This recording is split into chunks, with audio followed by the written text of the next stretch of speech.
calling to order the council meeting of Tuesday, April 2nd. We just finished, should I report on the closed session first?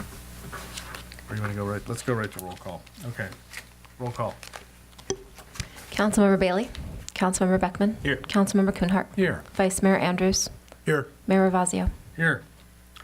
Okay, and I'm going to first report, we had a closed session item, or two closed session items, and we have, I cannot report on one of them, but Jim Andrews can. Basically, we gave instructions to a labor negotiator, who happens to be Mayor Ravazio. Okay, thank you. And I have nothing to report on the other item. So then we move to regular session and the salute to the flag. I pledge allegiance to the flag of the United States of America and to the republic for which it stands, one nation, under God, indivisible, with liberty and justice for all.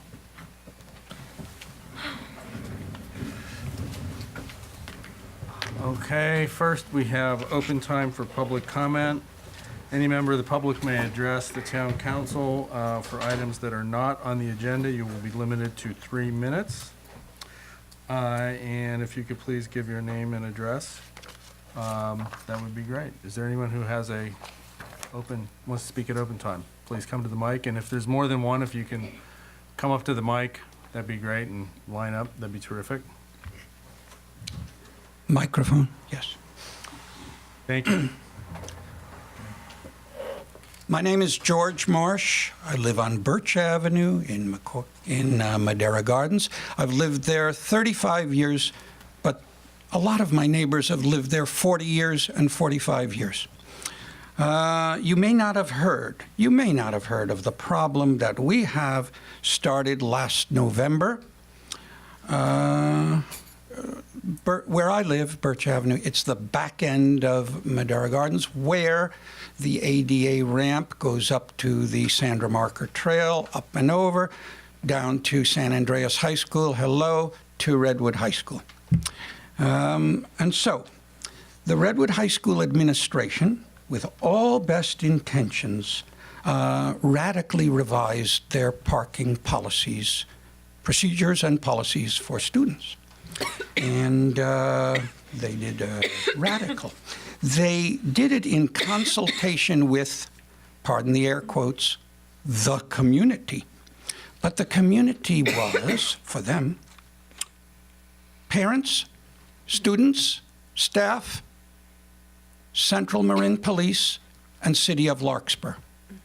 Town of Corte Madera, not on the radar. They didn't see it. Didn't contemplate it, didn't see him like, why?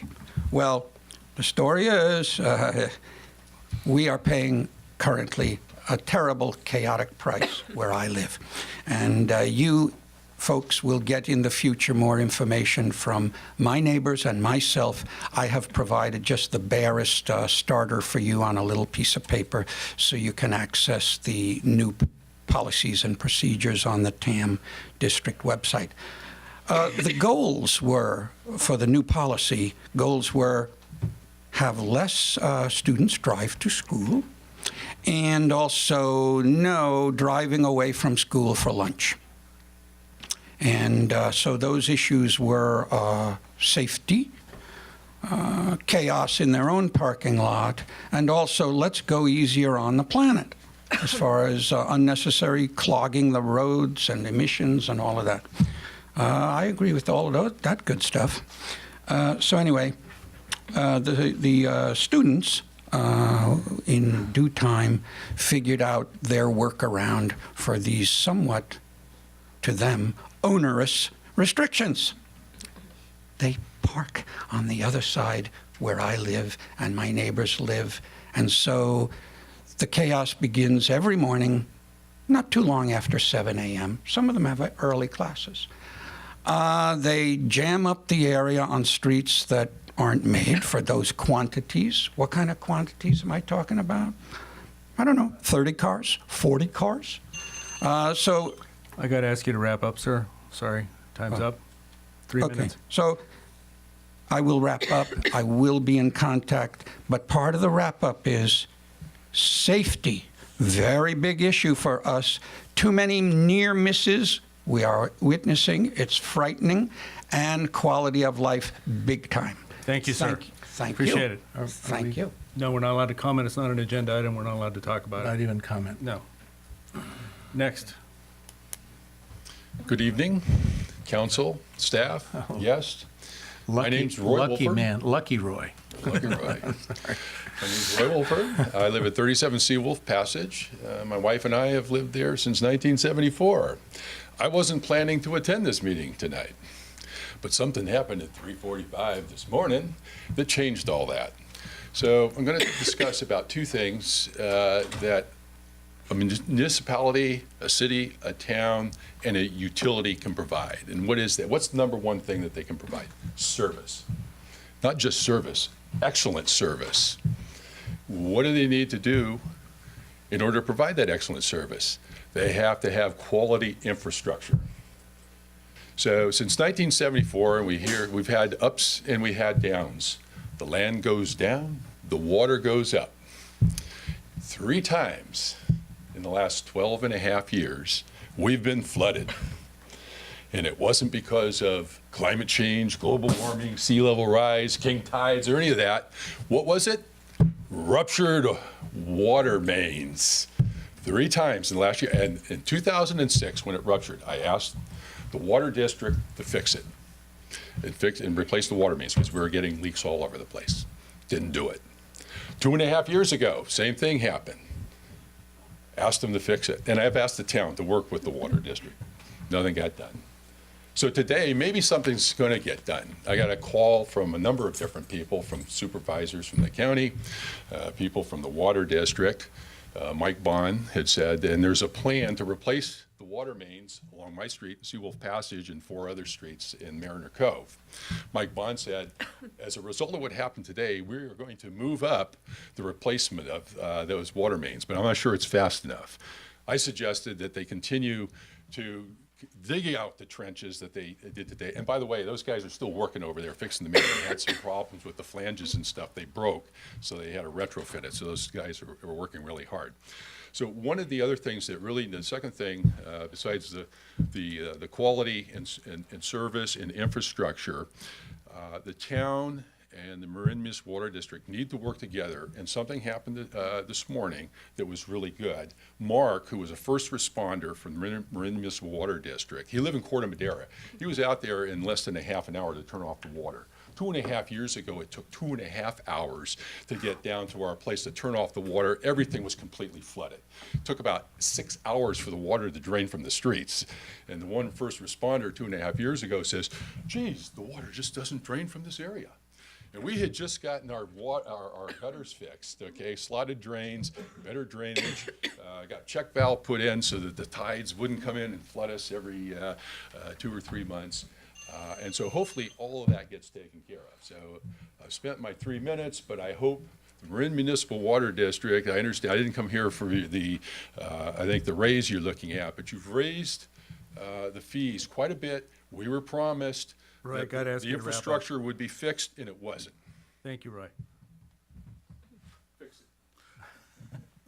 Good evening, Carla Condon, 5132 Paradise Drive. I just wanted to report to you all that currently at our age-friendly intergenerational center, we have 255 active adult members. Approximately 120 children are participating in our programs. We received an email from Marin General that in the fall they'd like to partner with us on one of their programs.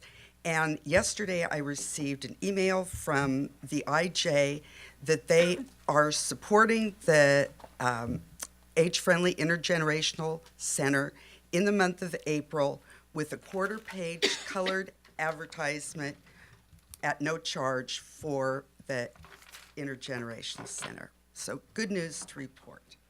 Thank you, Carla. Okay, anybody else? Yes.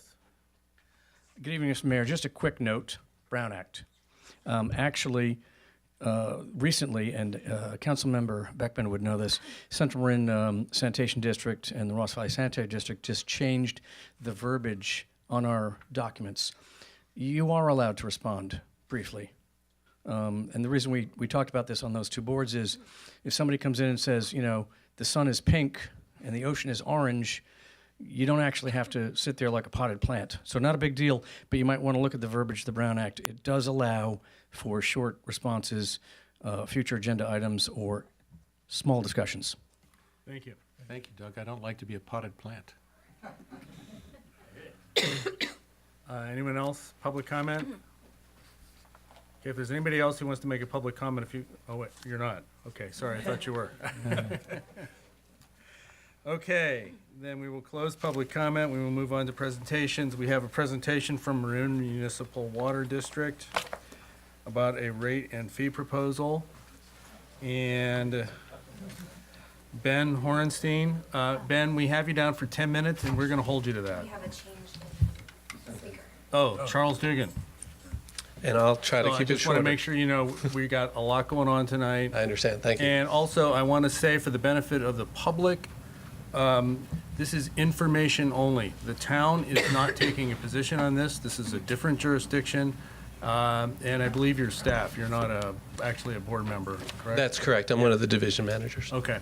So we are not taking a position on this. This is purely informational for residents of the community. So just wanted to make sure everybody knew that. Okay, thank you. Mayor, council members, thank you. I'm Charlie Duggan. I'm the Administrative Services Division Manager for the Marin Municipal Water District. And in fact, I have a colleague here, Mike Bond, who's the Environmental and Engineering Division Manager. The gentleman who was just talking about that, Mike came along in case you had questions about that particular thing towards the end. Real quick, I'll dive in. We are looking at a water rate increase. We have broken it up in two ways. One is an operating increase that's 4% each year for the next 4 years. We're also creating a capital maintenance fee that's been proposed, and that's to pay for things such as water main breaks and replacing those water mains, things like our treatment plants and pump stations and such.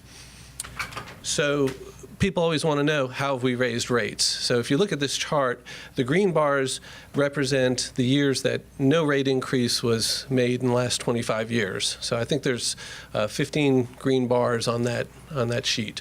The gray line that is adjacent to the bars shows that if we had just raised rates according to the CPI since 1990, we would be at a higher rate than we are now. If you look at the overall water industry, the AWWA, the American Water Works Association, does a 2-year survey every year. That's the curve that's actually going up to the $7 range, showing that it is a global problem across the United States. Aging infrastructure needs to be replaced.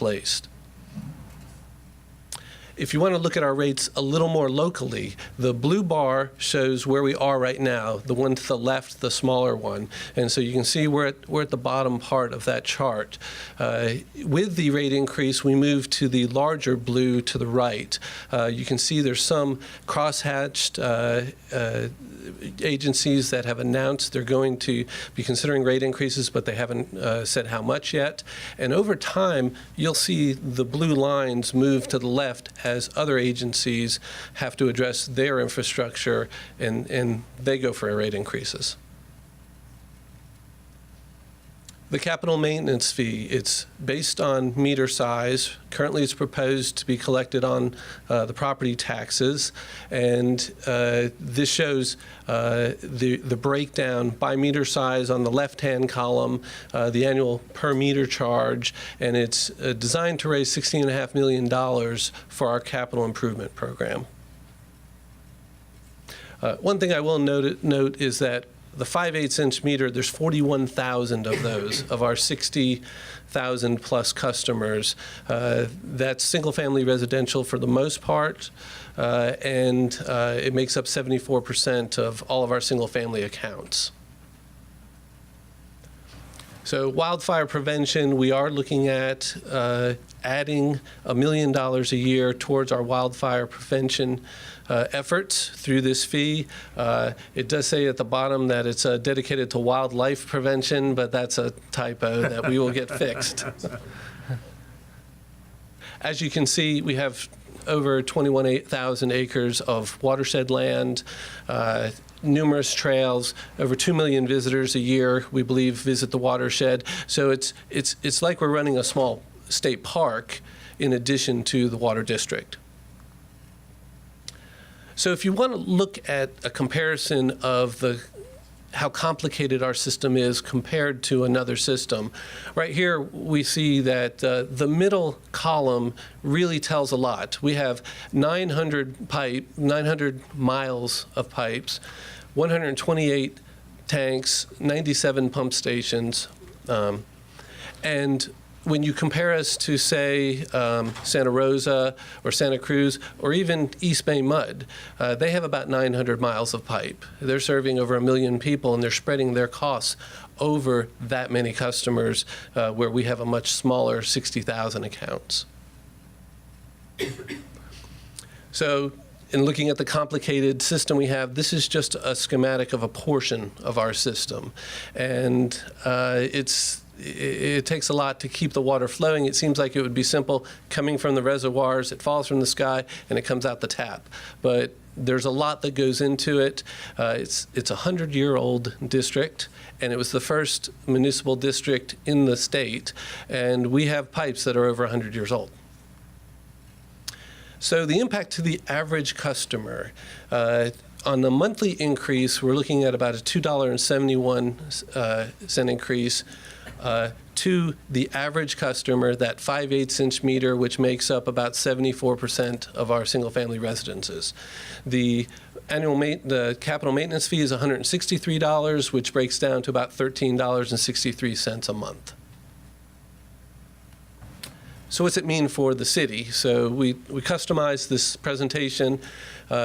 You have, I didn't add up the total meters, but it looks like you have about 30 meters, a little over 35, 36 meters. The total amount to the city would be just over $22,000.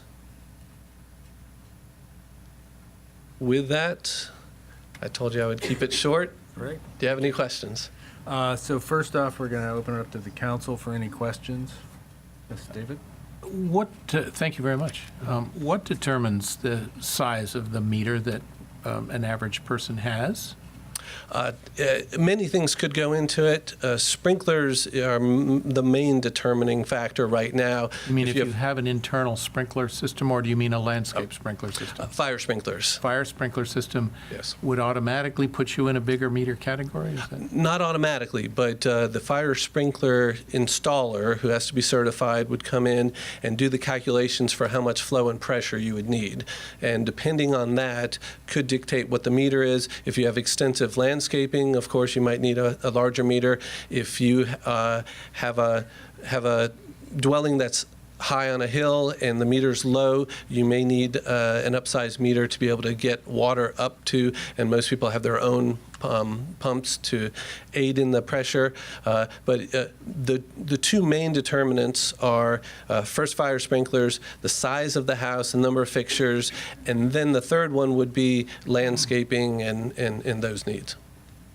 Thank you. And following up, is there, or let's say, could you please describe why the district might want to have an increase in proportion to use versus size of meter, or vice versa? And I think that your proposal is by size of meter. Is that correct? Yes. Fixed charges like these are most commonly applied to meter size. That signifies the potential demand on the system.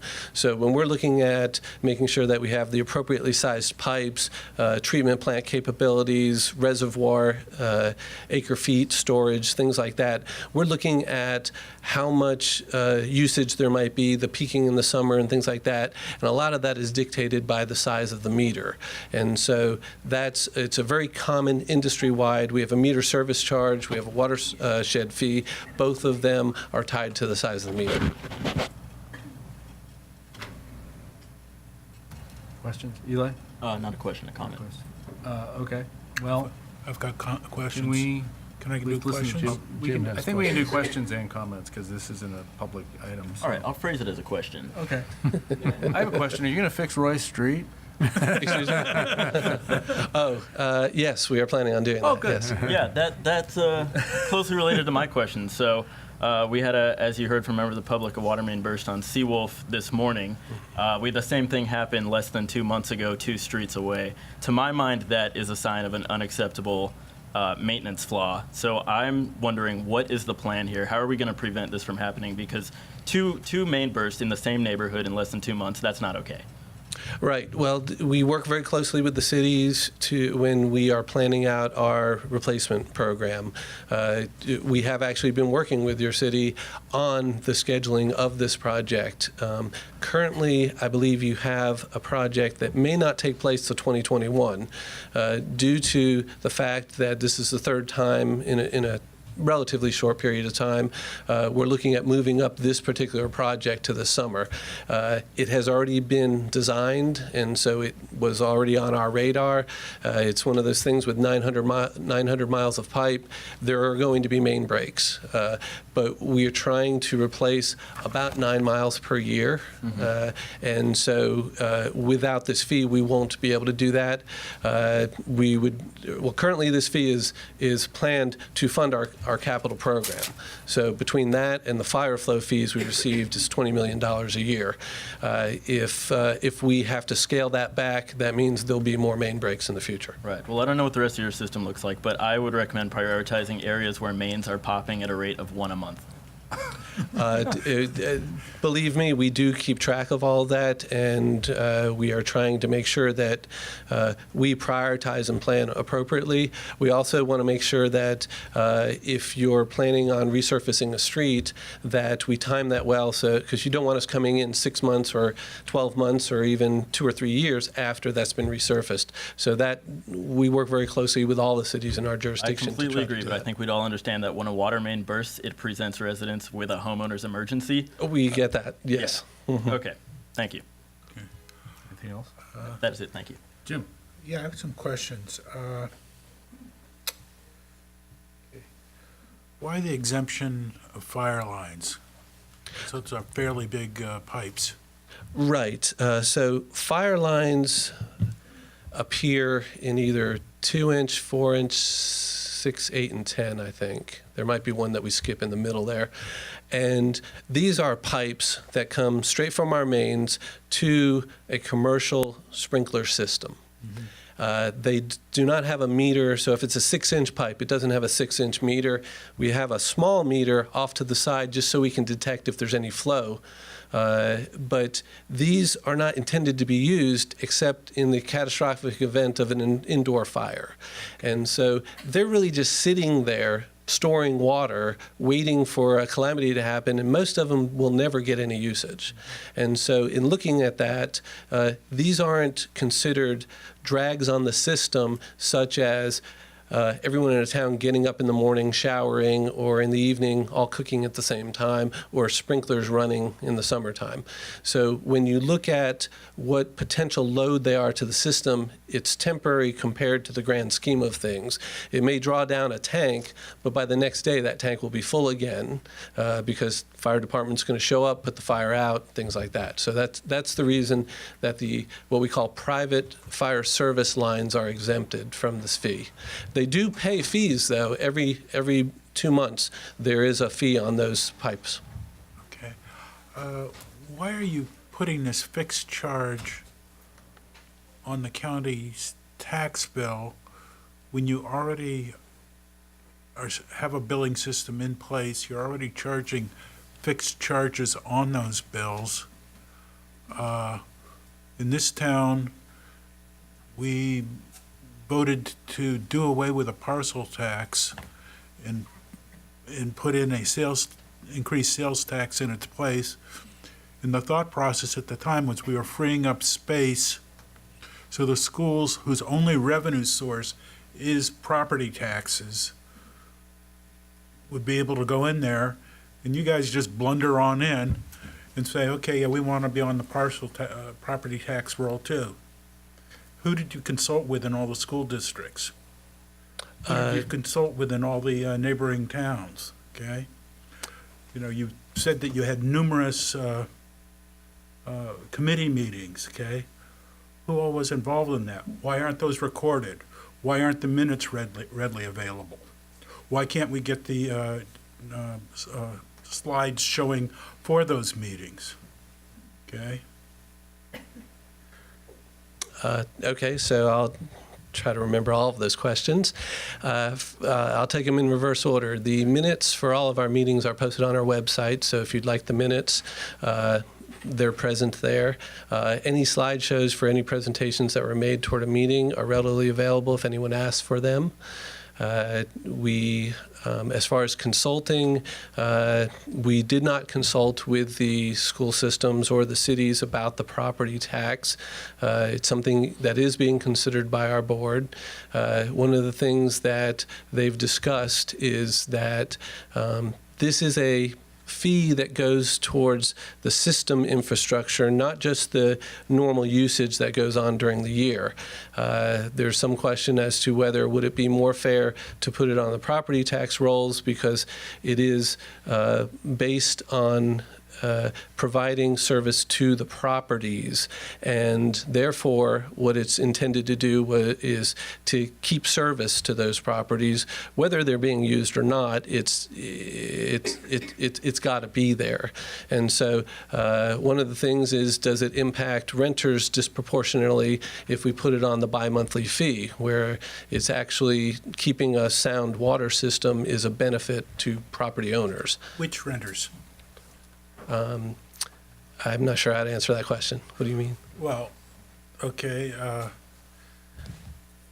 if you're running a large apartment building, you aren't sending individual bills to every unit in that apartment building, unless you're metering every unit in that. Do you currently meter every unit in an apartment building? Not in all of them, no. Okay. Do you do it in most of them? I don't know the statistics on that. Okay. In terms of exempting the fire lines, okay, if it raises the value of the property, why are you exempting the fire lines as opposed to, since they participate in the system as well, and it increases the value of the malls, the office buildings, the apartment buildings that have to have fire lines? Why aren't they participating? It's a disproportionate allocation of cost. We didn't think so at the time, because when we looked at it, we did think that we were looking at load on the system. And as I described, the fire lines are not really a load on the system. And so it really wasn't a factor of who has the fire lines, how even large they are. It's how much usage would be intended and what kind of load on the system it is. And so that's why the fire lines are not part of this plan. So the fire lines, it's based on load of the system, and the property tax is based on your conception of fairness, that if your parcel is served by your system, you'll participate in the taxes. Yes. Okay. It's when we looked at it, we were looking at we have a balance between fixed fees and variable costs, and so as I described, the fire lines just didn't make sense to incorporate it as part of this. It's really not. It's just something extra there that's waiting in case of an emergency, but it's not something that is going to load our system appreciably during any one year. Could I follow up with that? Sure. On that one? By the same token, wouldn't it make sense to, let's say, capture all the value by the exact volume of the usage at each property, no matter whether it's residential or commercial? Whenever rather than by capacity. whenever we're designing rates, we have to strike a balance between the fixed charges and the variable charges. Ideally, a lot of people would like it to be 100% variable charges. The more you use, the more you pay, and if you don't use any, you don't pay anything. The reality of the situation is that we have, whether people use water in a particular day or month, there are charges that have to be cover things like the pipes in the ground, the pumps, the staffing, the treatment plants, all of those things. And so the question is how much you charge on your variable charges, how much you charge on your fixed charges. We're trying to follow industry standards to make sure that we don't get out of whack too much on one or the other. The other thing is in times of drought, when variable uses go down, we don't want to have to just start jacking up the rates just willy-nilly to be able to cover those times of drought. So we're trying to strike all of those balances. Understood, that's a difficult issue. Is MMWD bondable? Do you bond projects? Capital We projects? do, actually. We currently have 3 bonds that we're paying on. It's about $155 million outstanding right now. And who's generally paying, is the debt service on those bonds paid by all the rate payers as part of their rate? Yes. So that's an option in theory going forward. Bonding some, yes. Right now, we've looked at the level of bonding. We're considered on the high end of debt right now.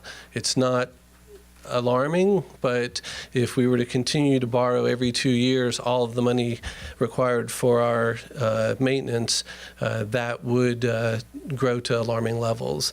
I did meet with school officials just recently, their business officers, and one of the things we were talking about is how MMWD has been borrowing 100% of their capital fees, their costs, and one of the things they were talking about is they know they have so many roofs to put on a year, and they build that into what their operating budget.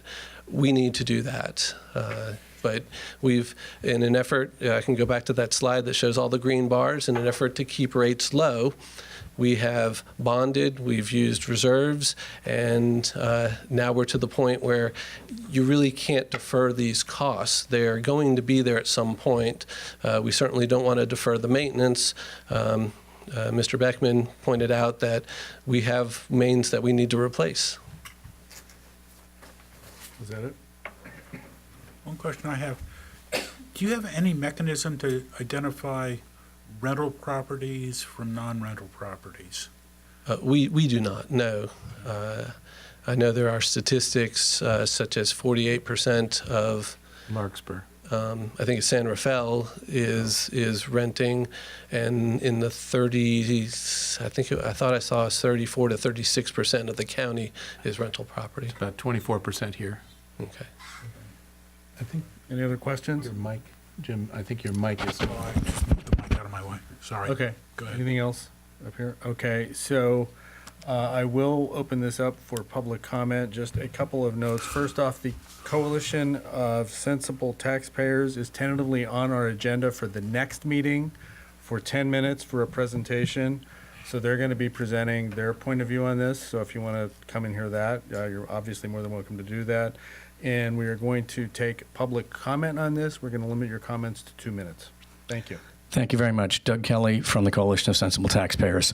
Couple of things. Just a couple of points on what we just heard. There weren't 18 public notice meetings. We have, as a Coalition of Sensible Taxpayers, issued a cease and desist order for ongoing violations of the Brown Act by Marine Municipal Water District.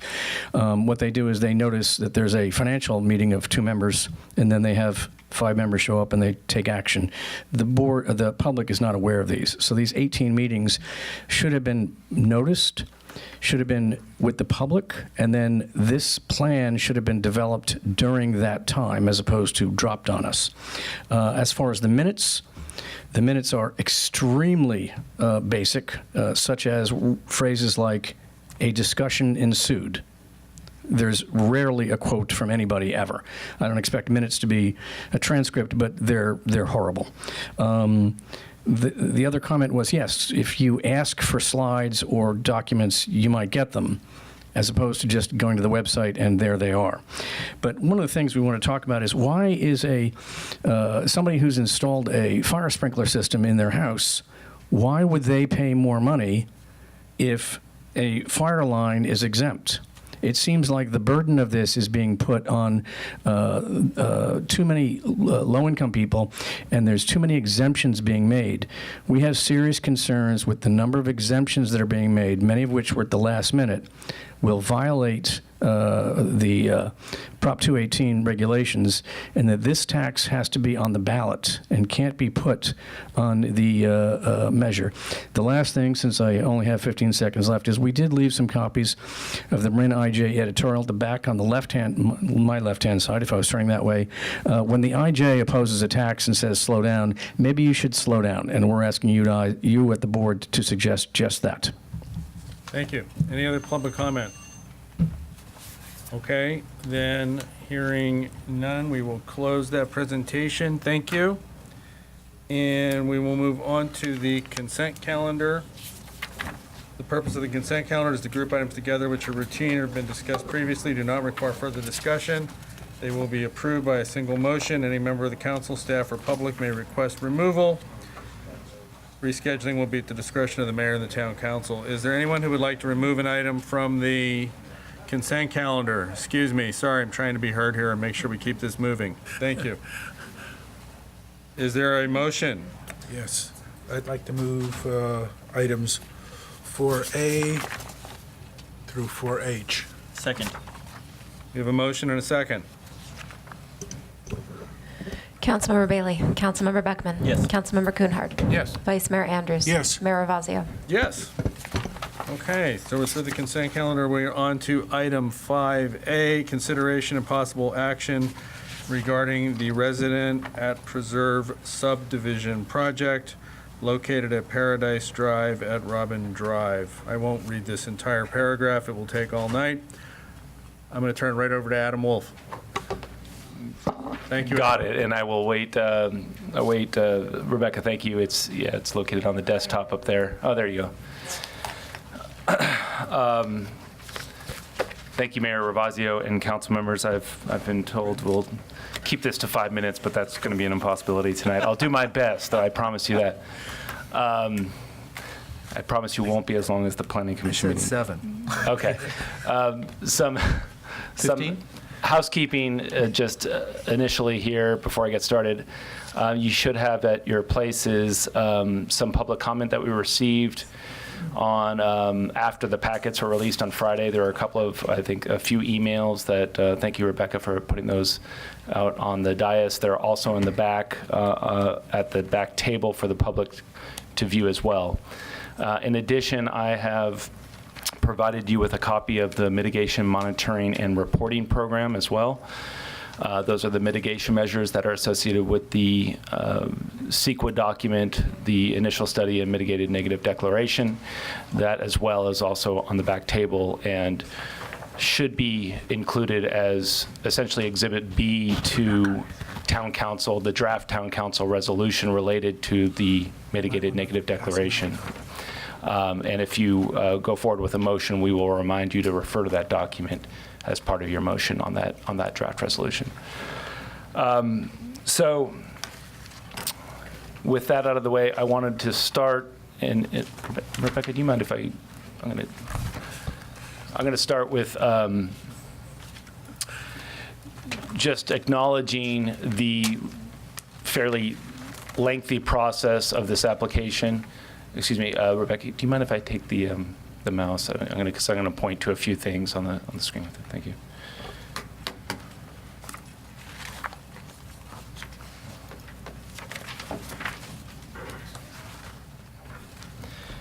Okay, so I wanted to acknowledge the fairly lengthy process that this application has taken to arrive at this point before you this evening. Really, the applicant, as we encourage them to do, started this process back in 2016 with a meeting in front of the Planning Commission, the preliminary hearing and study session. We also encourage them to meet with the environmental resource agencies that have some jurisdiction over this property.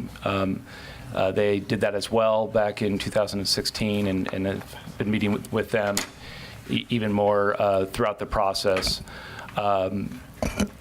In addition, there have been neighborhood meetings throughout this process that they have held. We have asked them to do story polls of all of the structures and not to take down or avoid, obviously, the trees, but mark trees that were going to be removed on the site as well. Those story polls were up well in advance of the required date to get those up, so I wanted to acknowledge that effort by the applicant there. They've produced a three-dimensional model and other visual tools for folks in the community and the decision makers on this project to view, which I think has been extremely helpful to get a better sense, along with the story polls, of exactly where these structures are going to be, rather than just viewing it on a two-dimensional plan. And so overall, just wanted to, from staff's perspective, we've appreciated the effort and the approach to the process that AIMCO LLP, who is the applicant for this application, has taken. From staff's perspective, I think also wanted to note that that staff, and this is a large team as well, it includes myself. We had, fortunate to have a contract planner for the last 3 years on this project as well. He was with the Metropolitan Planning Group, and unfortunately he, for us, he took another position as the planning director for the County of Sonoma after the Planning Commission meeting, but prior to this meeting. He, as well as Assistant Town Attorney Judith Propp. We have Director Brown has been involved from Public Works, Ruben Martin, our fire marshal here, and as well, we have Christine Gaspar from GHD, our consultant who prepared the environmental impact, the mitigated negative declaration in compliance with CEQA, who you may recognize, who worked with us on the restoration hardware EIR as well. So I feel that our team has really evaluated this application thoroughly and evaluated the merits and the findings of the projects. As a result, you'll see that there are a number of different issues that have come up during that process that have been translated into conditions of approval. So I wanted to make sure that those conditions of approval, there's several unique conditions of approval with this project that are included in the draft resolutions for both the preliminary plan and the tentative map, that draft resolution, as well as the precise plan and design review application. With those conditions of approval, staff did make the recommendation and is making the recommendation again this evening to adopt, and that should say, those are the wrong references on this slide, unfortunately. But in the staff report on page 1, we are recommending that the town council adopts resolutions 13/2009 through resolution 15/2019. Those are related to the entitlement applications and adopting the CEQA mitigated negative declaration. And then we are also recommending that you, introduce draft ordinance number 985 dealing with the rezoning. We also have in the staff report. Just to clarify, we're talking about 4 different possible motions, correct? That's correct. Right, okay. And as well, we have included options, of course, for you as well in the staff report that allow for other considerations, as you see up on the slide here and in your staff report. To make this a little bit quicker, we're not going to hear from the various staff members that we have at our disposal this evening, but they are available for any questions that you may have this evening, and that's why they're here. So please don't be shy about calling up one of our experts here. It was a team effort from staff's perspective. I will go through briefly existing conditions and the proposed project, and then we'll get into the specific entitlements. Just real quickly for orientation, I know all of you have been at the site or know this area very well, but the site is a unusually shaped property. We refer to two different sections of the site. There's the red area, or the lower area of the project area, which is what we'll be discussing mostly this evening because that's where all the development will be taking place or is proposed to be taking place. That is the north portion of the lot. It's adjacent to Paradise Drive and Robin Drive, that intersection. And then there's an upper project area or upper portion of the same lot, which is adjoins Ring Mountain to the south and is above the property, and that's why we call it upper, just an elevation. The lower portion of the property is approximately 6 acres in size. You can see it here. There's the aspect of this that is sort of relevant for discussion. Well, all of it's relevant, but it was previously graded in 3 locations. There's 3 graded pads. It's also been used in the past, recent past, for construction parking and staging during the remodel of all of these apartments. So while it is vacant, it's not that it's actually been disturbed, and portions of it and has been used more in the recent past. The upper portion, if I can get this to go, there we go, is located again at higher elevation. It abuts Ring Mountain to the south, which is above even this lot. It's 9.5 acres in size. And as you can see, it's contains more of a ridge or a hump in the middle of the site and slopes off on both sides. Currently, there's an informal trail that can be accessed from the end of Robin Drive, which is a town public right-of-way, but it can be accessed and go up through this private lot up into the Ring Mountain area and some of the fire roads up there and some of the residences in Tiburon. And I should mention, yeah. Excuse me, Adam, you said presently it's a town right-of-way. Is that sort of by virtue of long-time use, or is it actually deeded? No, it's actually a town street. Oh. Robin Drive. No, Robin Drive. Oh. I meant the pathway. Oh, no, I'm sorry if I misspoke. No, the pathway is an informal trail. Right. It's at the top of Robin Drive, right, or accessed from Robin Drive, but the trail itself is private property, and town has no ownership or interest in that. Thank you. In that property. And I should have mentioned, just in terms of the surrounding uses, the eastern boundary of this property is actually within the town, the city or town of Tiburon. I hope I get that right. One of the two is going to be. It's a town. To the north, those are single-family residential subdivisions on Cibrion and also Taylor Road or Lane above that. To the north, you have the single-family homes in Corte Madera along the bay, in the bayfront. Also have Marin Montessori School, and immediately to the west is the existing 126-unit apartment complex that was recently renovated by Aimco and also owned by Aimco. Further west off this slide is Marin Country Day and the trailhead and open space to access Ring Mountain from the formal trailhead. Let's go here.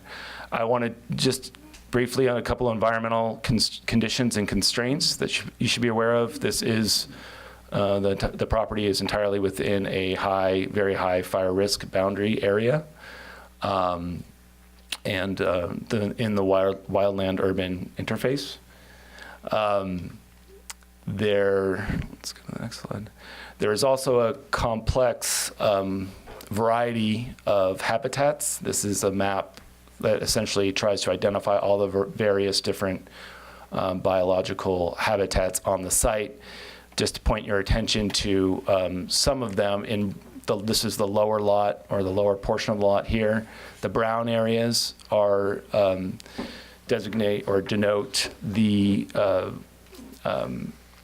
needlegrass grassland habitat, which is a sensitive natural community type.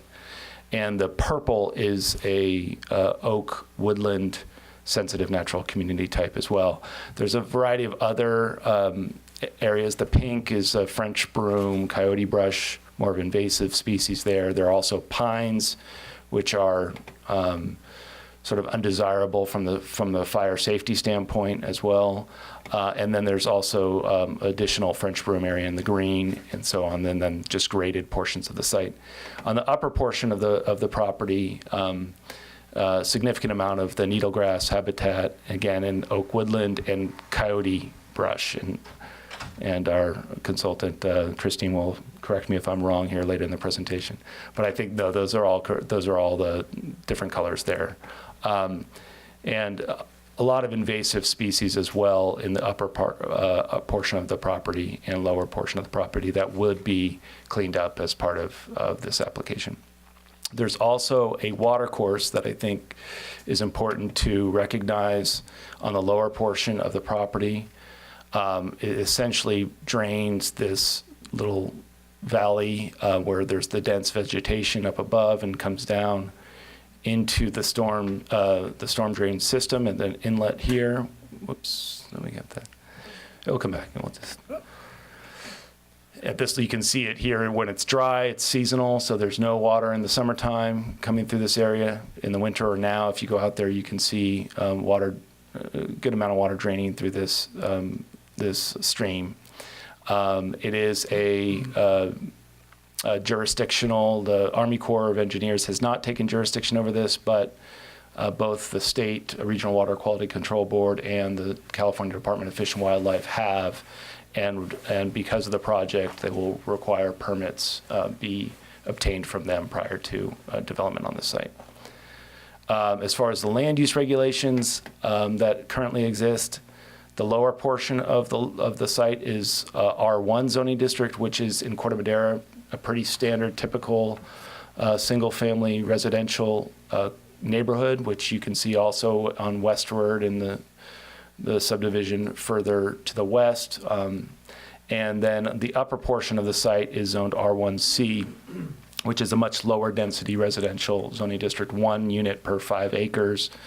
And I think this shows kind of the only other areas. R1C is sort of up on the very top of Chapman Park.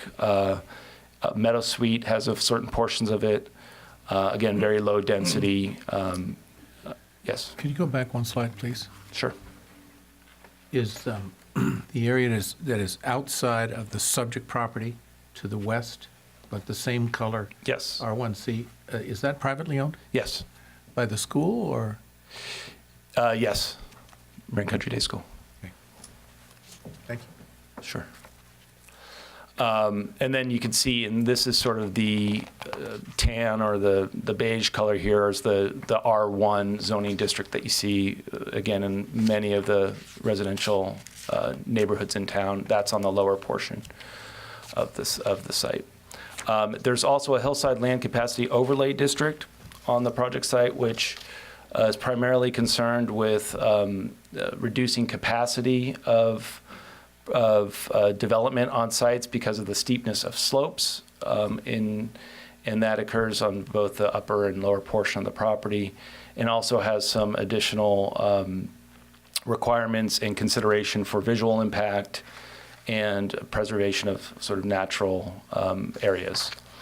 And then importantly, I think from the general plan, and particularly the housing element in terms of land use regulations, this project site in this is specifically called out and has been called out in our housing element since 2002 with specific policy recommendations and frankly mandates.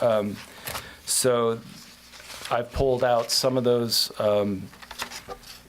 implementation measures on this slide. Implementation program 2.6.b, which is on page 107 of the housing element. It talks about facilitating development of the Robin Drive property. And it specifically notes that second units shall be required. At that time, they were called second units. Now we call them accessory dwelling units. But second units shall be required for at least 50% of the market rate units on the property.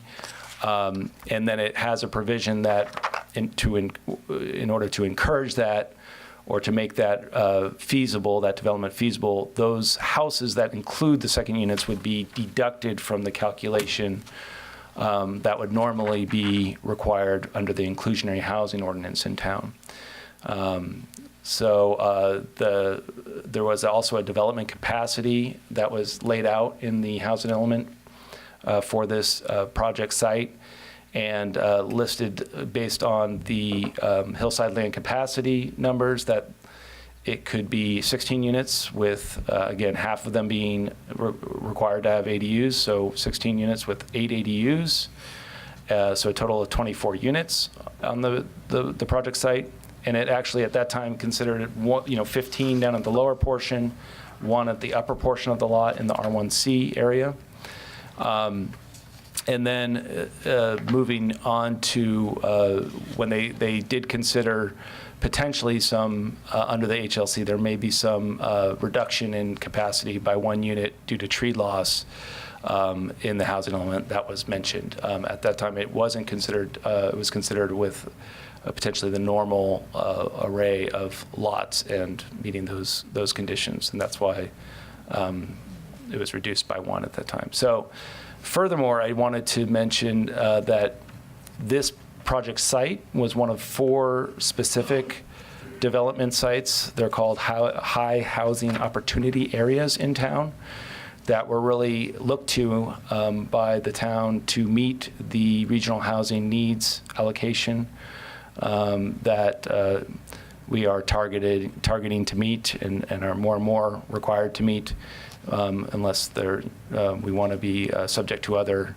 regulations by the state. But so there's Robin Drive, this project, and Warnham Drive, Casa Buena, which is now just about to be complete and finished.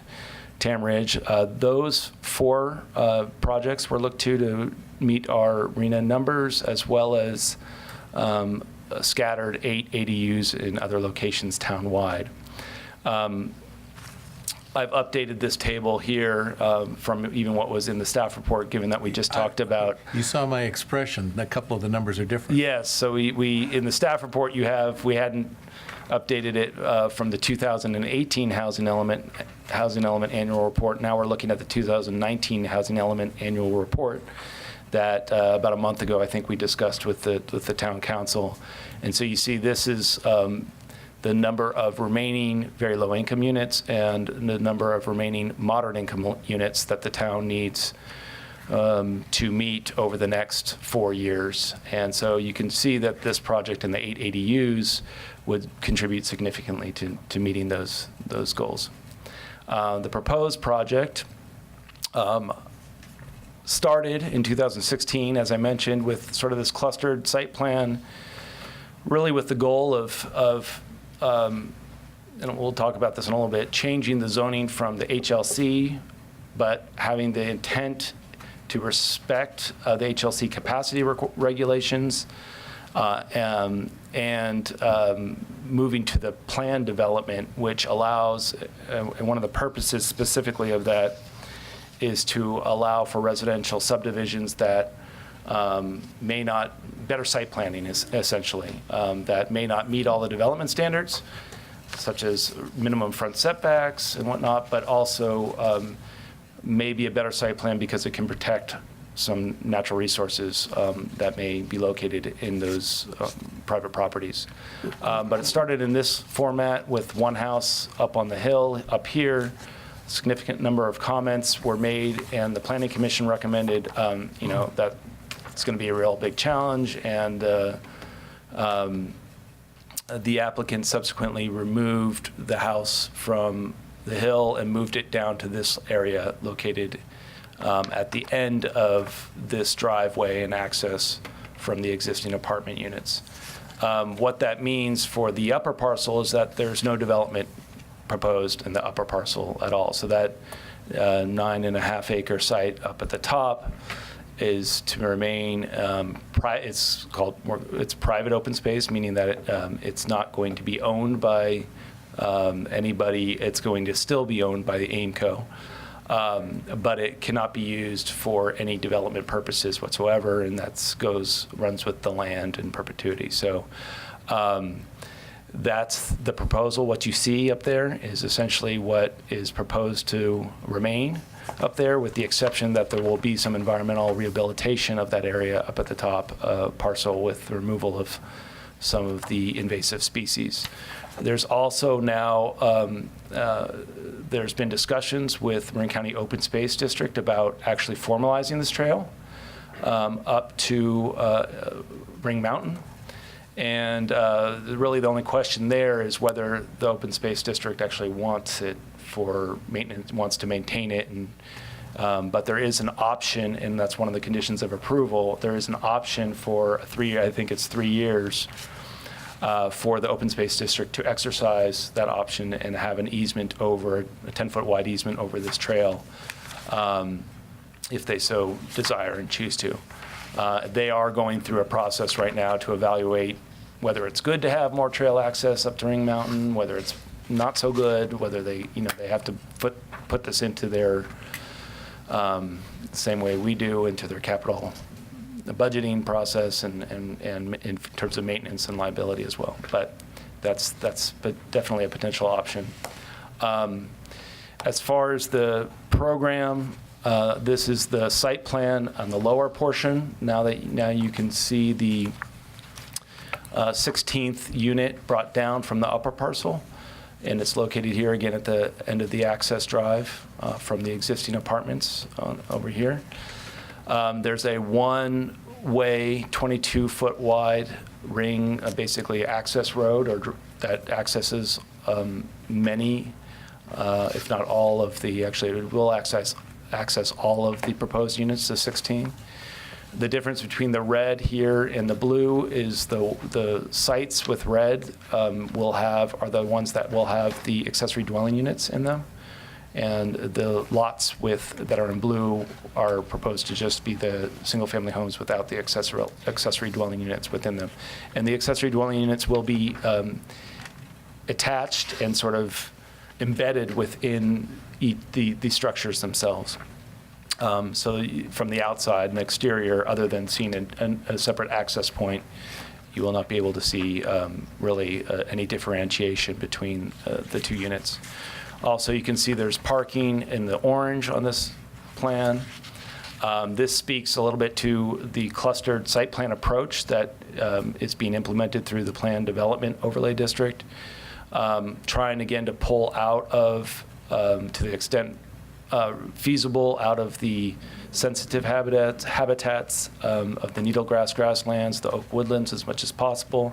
There will be impacts to those, however, as part of this project, and those are outlined in the CEQA document in the mitigated negative declaration, and there are mitigation measures to reduce those impacts to less than significant. You can also see that the project is basically avoids the stream, and it bridges across it, the road bridges across it, but development avoids the stream and sets back from the stream there as well. This is an image just showing also the clustered approach. Really the intent is to utilize the graded portions of the lot to the greatest extent, again, possible. And so it's sort of down, trying to be nestled down into the valley, rather than, although some of it will have to be built into the sides of the hillsides there. Here's another look from across the street of Robin Drive, again, looking at just some of the story poles that were erected and where those lots are located.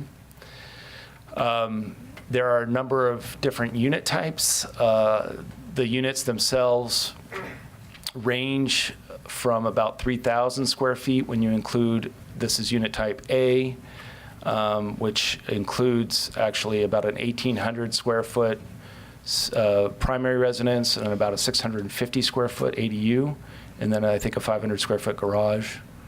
So that's about 3,000 square feet in total. So actually the primary units aren't, in unit type 8, aren't huge by any stretch. They're 1,800 square feet.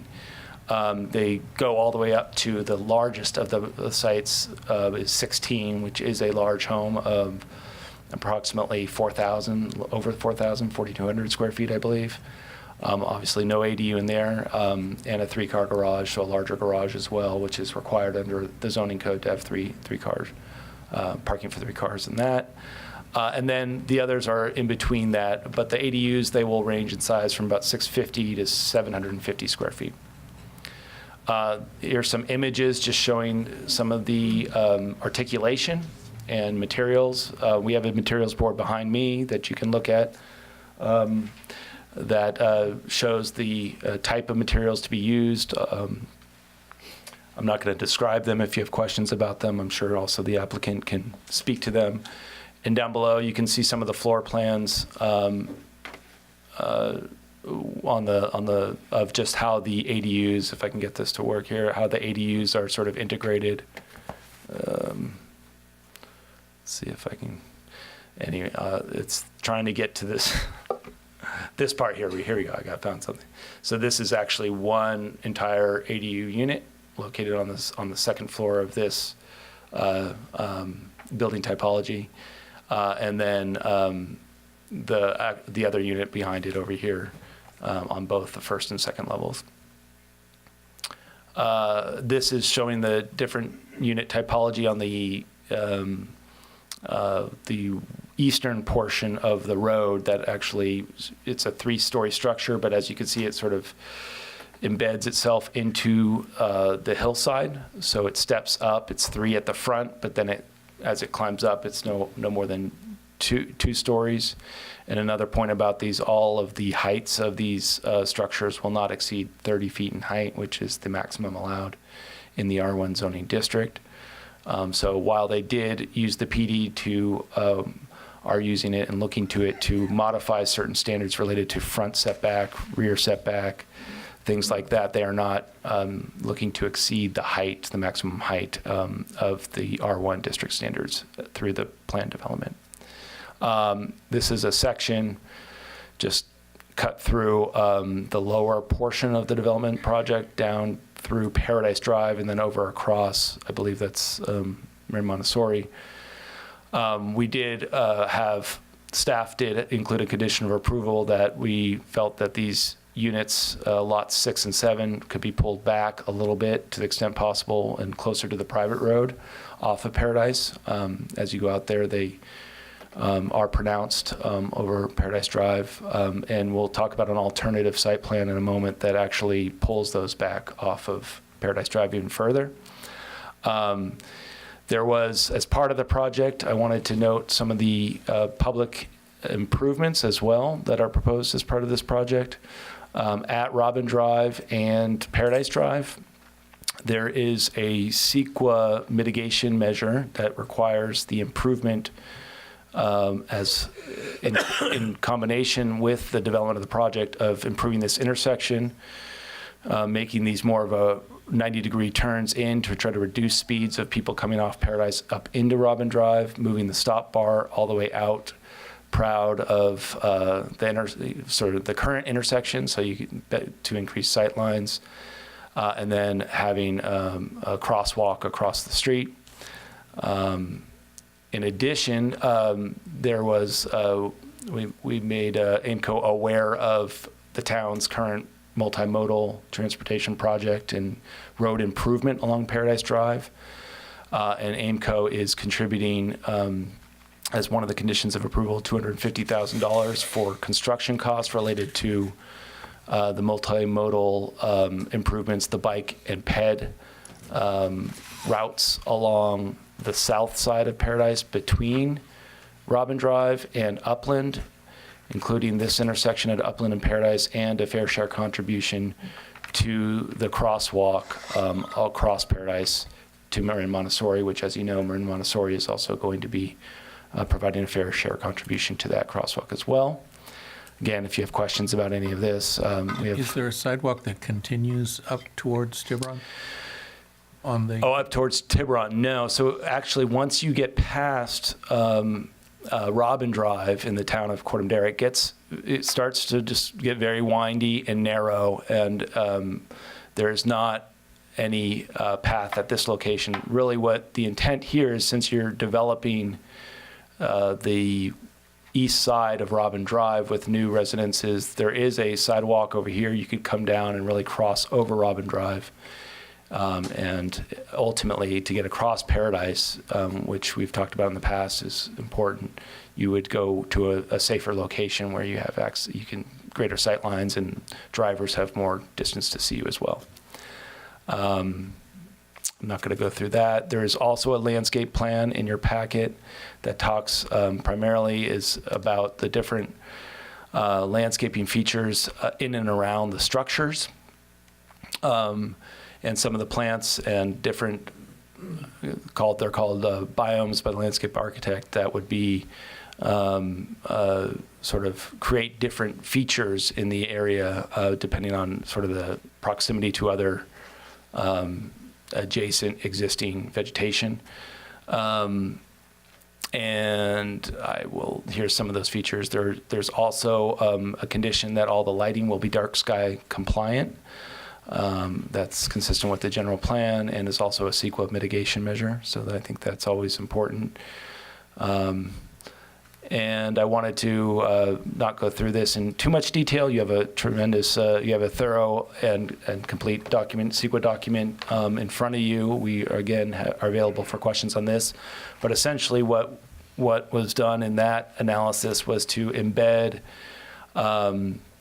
certain environmental protection actions in the project itself, so that those are part of the project. And then where there were mitigation measures, such as which I've discussed about some of the biological impacts to some of the sensitive natural community types, there's also the possibility that there's habitat for Oakland star tulip and some other plant species that are special status species that would also have to be assessed prior to any construction to make sure that those were protected, and if identified, there are measures in place to actually move some if need be, or what have you, but can go into detail on those if needed.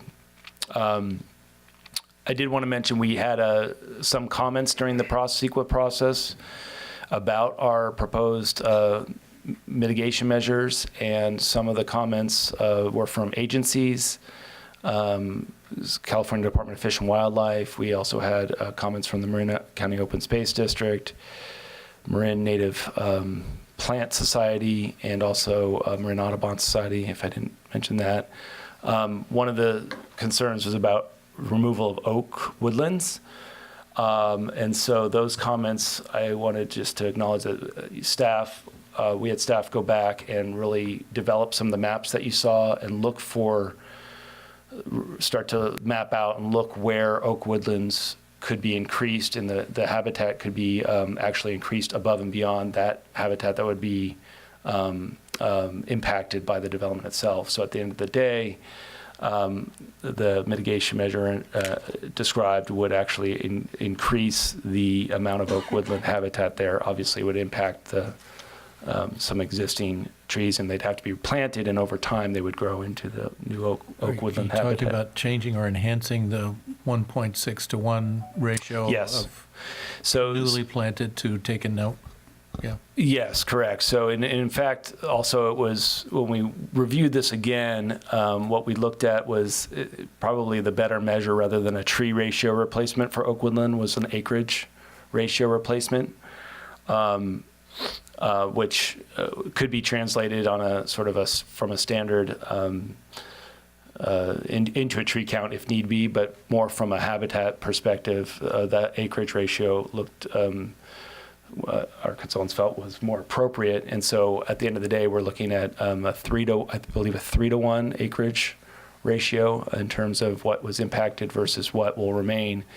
And part of that is also, I think, what was important in talking to CDFW was that they are preserving in these private open space areas, and not only on the upper area, but on the lower portion of the property as well, areas of oak woodlands in perpetuity. So that was, I think, helpful in our conversations with them. We did get a letter from CDFW back, or at least an email that is in your packets last week, basically acknowledging that we had, that I think it was more that they were acknowledging that they were not going to further comment, that they did receive our responses to comments. We had several conversations with them to try to address the concerns, but they essentially said, go ahead with their CEQA document. We will be, the next step for us is to permit this, go through the permitting process with the applicant at the end of the day. So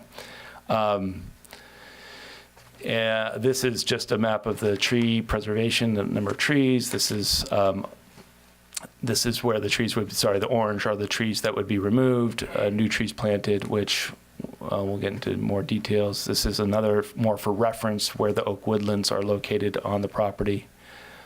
And then I want to talk, the other thing that we did not only on staff in terms of looking at additional investigation of the habitats for oak woodland, but we asked the applicant to also look at their own site plan and try to identify additional areas where they could preserve or avoid the removal of additional oak trees. And so they did that, and they spent a lot of effort in the last couple of months really trying to examine not only from an architecture perspective, but engineering-wise, grading, and had their whole team working on sort of the feasibility of that. And really the focus was down towards Paradise Drive and Robin. If you can see, there's a, I'll go back to this image. These trees were slated to be removed with the original plan. And by separating Lot 7 and Lot 8 further, they're able to sort of preserve the existing 3 additional fairly large oak trees in this location. And in so doing as well, what this shows is that they've pulled lots 7 and 6 also off of Paradise Drive some more and back towards the private road. So I think they accomplished a couple of positive things with that move in that location. So, and then there's the actual actions. That's the project. These are the actual entitlements before you this evening. Essentially, all of this stems from the zoning amendment application and the ordinance that is before you this evening to rezone the site from the HLC overlay district to the planned development overlay district. And again, what they've done is not to, actually they've incorporated the intent and purposes of the HLC district and kept those in terms of the capacity, the potential capacity there, the visual impact, the sensitivity, geotechnical investigation work that needs to be done as part of that overlay district, and maintain those, and then use the PD, again, the planned development district, to waive certain setback requirements and create a site plan that was avoided as much as possible some of these sensitive areas. I did fail to mention there are 2 other open space parcels on the lower portion of the lot as well. So a total, I think it's approximately 11 of the 15.5 acres would be preserved for open space as open space parcels. This just lays out for you the planned development and the preliminary plan. This is what is described in your draft resolution 14/2019, which is that also includes the tentative map, subdivision map. So this is more of the general uses of the site, overall site plan, and it does include the modification to the development standards. So it includes a policy statement that would essentially entitle the project to modify the development standards as specifically defined in the application. The precise plan and design review is sort of comes off of that, is the more specific structures and the design of the structures and the landscaping plan. And that is sort of the a separate resolution in your packets of 15/2019. And again, here's the, I don't want to go over this again, but the rezoning is ordinance 985, draft ordinance 985 in your packets. There are multiple findings with each of these, many of them which have been outlined in your staff report and also in your draft resolutions. And so if you have any questions about those, please let me know. I'd be happy to try to answer those. This is just to show you what the modification to development standards in the application looks like. This is sort of the original application. Wherever it's dark gray, it will show that this is a modification to the development standard in R1. And then what was been provided in the, as I mentioned, there's an alternative site plan that preserves some trees. Your attachment 19 includes a site plan, an alternative site plan that preserves those trees, and a new table that shows different modifications to the development standards. The other thing that the PD, and importantly, the other thing that the PD is requesting, the Plan Development Overlay District, is a waiver of the requirement for accessory dwelling units that they be owner occupied, or at least one of the units on a lot with an ADU be owner occupied. Aimco is not a, they're not proposing to sell these units. They are a large REIT that, as I understand it in their bylaws, only owns rental properties, and so it's not sort of feasible for them to sell these or live in one of these units as an ownership entity. So that is being requested to essentially only for this project. I think some of the reasons that they've mentioned are in your packet, but clearly from a maintenance and of the property, and in terms of actually qualifying tenants or having thorough application process, those will be done by the property manager. But we did evaluate thoroughly sort of the implications of this. One of the things that was important for us to consider was in removing the owner occupancy requirements were the goals essentially of the housing element and the town's policies regarding ADUs still being maintained.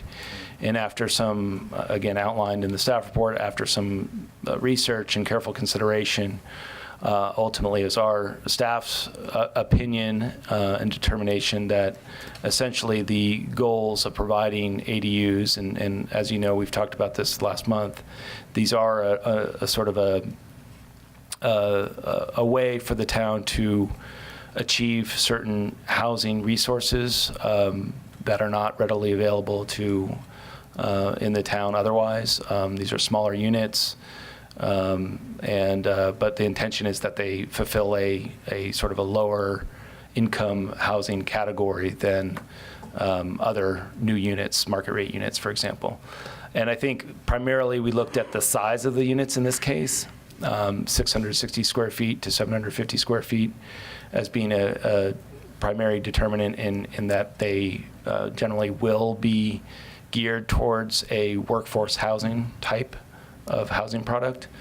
But in addition to that, we also added several conditions of approval in the application and in the draft resolutions that you have before you that outline an affirmative marketing or affirmative marketing program that is intended really to reach out and give the first opportunity for application for these units or to try to rent these units to local residents in town or workforce housing, those folks who may be working in Corte Madera but not living here at the moment, teachers, other public employees and so forth. And the applicant can speak to that some more, and I'm happy to as well. But for the sake of time at the moment, I'll wait for your questions on that. We did receive public comment from a variety of neighbors. This was from below the property, and again, there's some privacy concerns off of Paradise Drive to the north, which are being addressed by pulling, again, those buildings off of Paradise Drive further back towards the private road. This is views from 15 Cibrian above the proposed project. And as you can see, these are from the windows of the, I believe, the second floor of the structure, and there are also views from the patio, which concerns were raised about privacy concerns and some view impacts and the glare that might come off of some of the structures down below. And potential view impacts as well were discussed at the Planning Commission of any vegetation that might be planted and growing into some views. In trying to address that, one of the applicant has gone ahead and tried to start to address a landscaping plan that would be sensitive to the needlegrass habitat, but would not go directly into the needlegrass habitat. That's one of the considerations, is that this area is really aimed, the goal is to protect that for the needlegrass habitat rather than replant it with big, large trees and oak trees that would maybe provide some privacy, some additional privacy, but in any case, the Planning Commission in their recommendation made findings that essentially said that the privacy was mitigated, or any privacy impacts were mitigated by the distance away from 15 Cibrian and the relative elevation differences between the properties, as well as the fact that the backs of these homes are not active use areas. There's hardly any backyards. There's a little patio at the back, and there's not a tremendous amount of fenestration in terms of window placement in the back of the properties as well. But the Planning Commission also felt that above and beyond, to go above and beyond hearing those concerns, that some additional trees or some screening could be planted there, and there is a condition of approval in your draft resolutions that speaks to that. And I will get directly to, so overall, as I mentioned to start, staff is recommending approval of the resolutions before you. The Planning Commission as well recommended by a vote of 3-0 on February 26th approval of all of the entitlements and and to introduce the draft ordinance. There's a variety of general plan policies that I think this project hits in terms of environmental conservation, in terms of meeting the housing targets, in terms of providing trail access, improvements to circulation, and so on. And all of that information and the rationale for meeting the findings is in your staff report. And with that, I'll conclude my presentation. And again, this was the, the other thing that the Planning Commission did recommend was to go with the alternative site plan that would save a few additional trees. So. Thanks. Okay. Adam, thank you. From a process standpoint, I was going to go to the applicant next. Well, I was going to ask a question. When in this process can we determine whether we're talking about the site plan or the alternative site plan? Because I would like us to agree what we're talking about before we spend the evening discussing the site, and then at the end of it discover that everybody thought, oh, alternative site plan, or everybody thought it was the original site plan, so. You want to address that, Adam? Yeah, I mean, you can address that after public comment, I think would be the appropriate time. It's before you. I think what the alternative site plan is there really to try to address some of the comments and concerns that came out of the comment phase of the CEQA mitigation, the CEQA review period. So it's sort of from the applicant's perspective, and they can speak to this, they could frankly go either way. You know, it's sort of, they wanted to have an option for the council and for the commission to consider, and you know, and I encouraged them to do that because there were some, you know, they're showing that they're addressing some of the comments that they've received, but they recognize that there may be other issues that it may present by going that direction. So, Okay. Does that help? Yeah. Okay. I think then we'll hear from the applicant from a process standpoint, and then we're going to come back to the council for questions of staff and the applicant, and then we're going to open it up for public comment.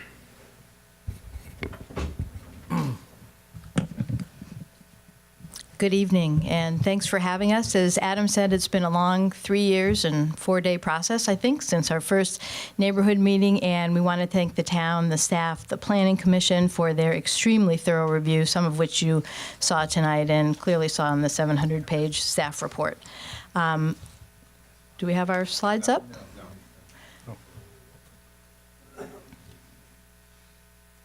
Oops. So I'll tell you who's here with us tonight. I'm good at filibustering for a little bit. I mentioned myself. I'm Patty Schwader, Senior Vice President of AIMCO. With me tonight is Rich Hawthorne, our Senior Vice President for Redevelopment in the Western U.S. He's a California guy, as is Derek Ulian, who is our project director here. We have Duke McClarty, Director of Government Relations, who works with me, Riley Hurd, our zoning attorney. We have our architects from BAR, civil engineer from RSA, landscape from Carducci to answer any questions, and all of us will not talk unless you so request us to. So here we go. About AIMCO. Who's AIMCO? We don't brand ourselves as AIMCO, so we're probably the largest big company you've never heard of, but you have heard of Preserve at Marin. We're a long-term owner of 12 apartment complexes in Northern California with 2,600 homes in the Bay Area. I want to stress that we're a professional on-site management company with a commitment to quality and service, and we have a corporate citizenship program called AIMCO Cares, and that's some of our folks in this area who participated. As you heard, we acquired Preserve at Marin in 2011. It was known as Madeira Vista at that time, and it really exemplifies our business model. We buy properties in great locations, and this is an exceptional, irreplaceable location, and we add value through redevelopment. And we found a lot of issues there, so about $125 million in redevelopment later, we have this beautiful community which added amenities, totally redone apartment homes, and is home to 126 families. The surrounding acres we're talking tonight, we acquired in 2013, again, irreplaceable, and we are our own best neighbors, so we were very excited to acquire that property and look at options for it. When we started looking at options, we became aware that the previous owner had proposed a high-density 280 unit development there. And when we had our first neighborhood meeting, folks came and we showed them this plan, and they said, well, where's the rest of it? So what we wanted to do, if you want to switch the slide, is after a few different iterations, we decided to do what you want to do and really go and track the housing element, as Adam talked about, that was adopted in 2002, which requires facilitation of the development of this property and calls it a high potential housing site. So, again, we went about to implement the housing element. 16 homes, 8 ADUs, no change in density, clustering the homes away from the sensitive areas and neighbors by using the PD, high quality, beautiful community meeting your affordable housing obligations, and then providing important community benefits. We know is the multi-use pathway, which we've heard is a priority for the town, and we're excited to be contributing to that.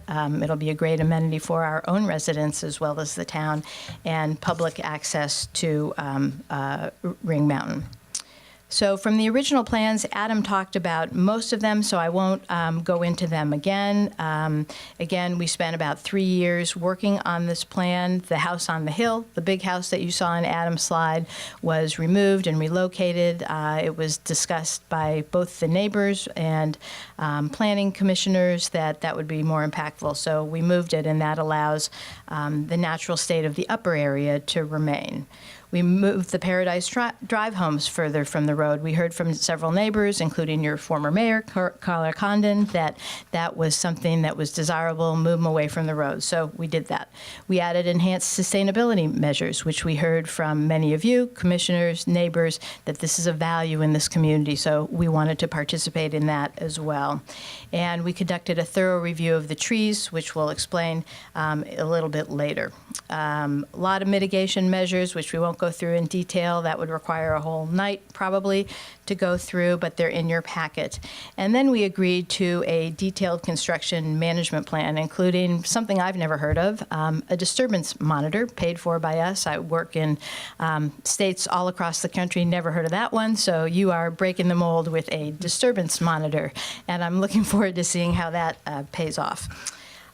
We also have a marketing strategy reporting for the ADUs, which is also new, and work directly with the affected neighbors and added a playground at the request of our own residents. So, second units, Adam talked a little bit about that. Again, they're small, they're affordable by design. It's a unique product type, not only for the town, but for the county. We're doing things that nobody else is. No other second unit is required to do what we're being required to do, which is market to area workforce employees, including police, firefighters, teachers, nurses, and more. I think it'd be great to walk across to the school across the street or ride your bike on that new multi-use path to where you're working in the area. The ADUs cannot be occupied by the people who are occupying the primary home, and that is to make sure that they're actually ADUs and not someone's studio, photography, garage, etc. And we have an annual reporting requirement to provide affordability data. So for the first time in the city, you will have some data annually of what are the rents and are those actually meeting the affordability objectives. We're happy to do that to comply with the town's requirements, and I think this will give you a new way to analyze the success of this program. Neighborhood outreach is very important to us. You saw on the chart that Adam presented that we had many neighborhood meetings. In fact, we had 3 before we even submitted an application. Why do we do that? It made the plan better. I just went through a list of things that neighbors and others had asked for, and we listened, and we included them in the plan. What did we hear? What about traffic? Imperceptible. What about parking? It's fully contained on each home. What about rear fences? There won't be any. That was a concern of the neighbors. What about the water course? We're preserving it, and a natural swale will be maintained. And what about tree preservation? We're going to talk about that a little bit, and Adam showed you the tree plan. Other neighborhood outreach and comments. Homes along Paradise Drive were moved and relocated several feet from the drive to accommodate neighbors' concerns. People said, well, what about the amenities? Will the new homes be able to use the beautiful amenities at the Preserve at Marin? The answer is yes. So we're excited to welcome them to that community. And there will be an easement to ensure that the Ring Mountain Trail will remain available for public use. And then construction management, I already talked about. So I'm going to turn it over to my colleague, Rich Hawthorne, to talk about some of the existing conditions. Thank you, Patty. As Patty mentioned, I'm Rich Hawthorne. I'm the Senior Vice President of Real Estate Development for AIMCO in the Western United States. And Derek, my colleague, is the real estate developer for this project, and he'll be up in a minute to speak. But we just wanted to touch on a few things. Adam provided a lot of detail around this, but what we're looking at is the lower portion of the site, which is a classic infill location. It's transitional site between the higher density on the mid-rises to the lower density on the single-family homes. Prime location for much-needed housing. What you've seen and what Adam's already described is previously graded site that was used for various construction activities in the past. The gravel pads are in place. That's primarily where most of the bulk of the site is going to be placed and sited. And then, as we discussed, the upper portion is going to remain natural. There'll be no construction other than mitigation. Just want to talk about the impacts of the original R1 zoning. If you look at the site that's presented here is what could have been. It located buildings in environmentally sensitive areas, required a lot more road grading, it allows home sizes up to 8,600 square feet. It removed vegetation and buried storm drainage. It allows for no common developed area for retention, drastically impacted the natural riparian corridor, increased the removal of existing oak trees, and it limited the ability for open space. The next slide is going to show you actually what we're presenting, which concentrates the building on previously graded site, away from neighbors and the environmentally sensitive areas. It limits road grading. Its average home sizes are only 2,760 square feet. It provides setbacks from jurisdictional watercourses, allows for greatly improved site drainage, and importantly, it proposes oak canopy best management practices, reduces the grading, and provides large preserved open spaces. Next site, I think, is very telling. The site is mentioned is 15.42 acres. As you'll notice on the left, that's sort of our way of showing this in context, is the preserved open space, along with open space that's preserved on a lower portion. Total disturbed area is only 3.1 acres, or 20% of the entire site. The impervious area is only 1.7 acres, or 11% of the site. The building footprint's 0.77 acres, or 5% of the site. And the density is very low at just over 1 dwelling unit per acre. With that, I'm going to turn it over to Derek to describe more fully the architecture and the design. Thank you, Rich. This is a zoom in of the lower portion of the site, showing the overall plan. You can see the clustered plan moving closer to Robin Drive. Off to the right, you see some of the overall renderings of the architecture inspired by a California Bay sort of modern take on architecture. The material board was put together because some gets lost in a hand rendering, especially, so you can see sort of the natural palette that we're using, the natural light stones, in response to some comments that we've got from neighbors and at the last council, was making the stucco color much warmer. So you can see the paint swatch up above the old stucco color, trending much more warmer, as well as changing the white roofs to gray TPO, which you can see above the glass glazing unit there.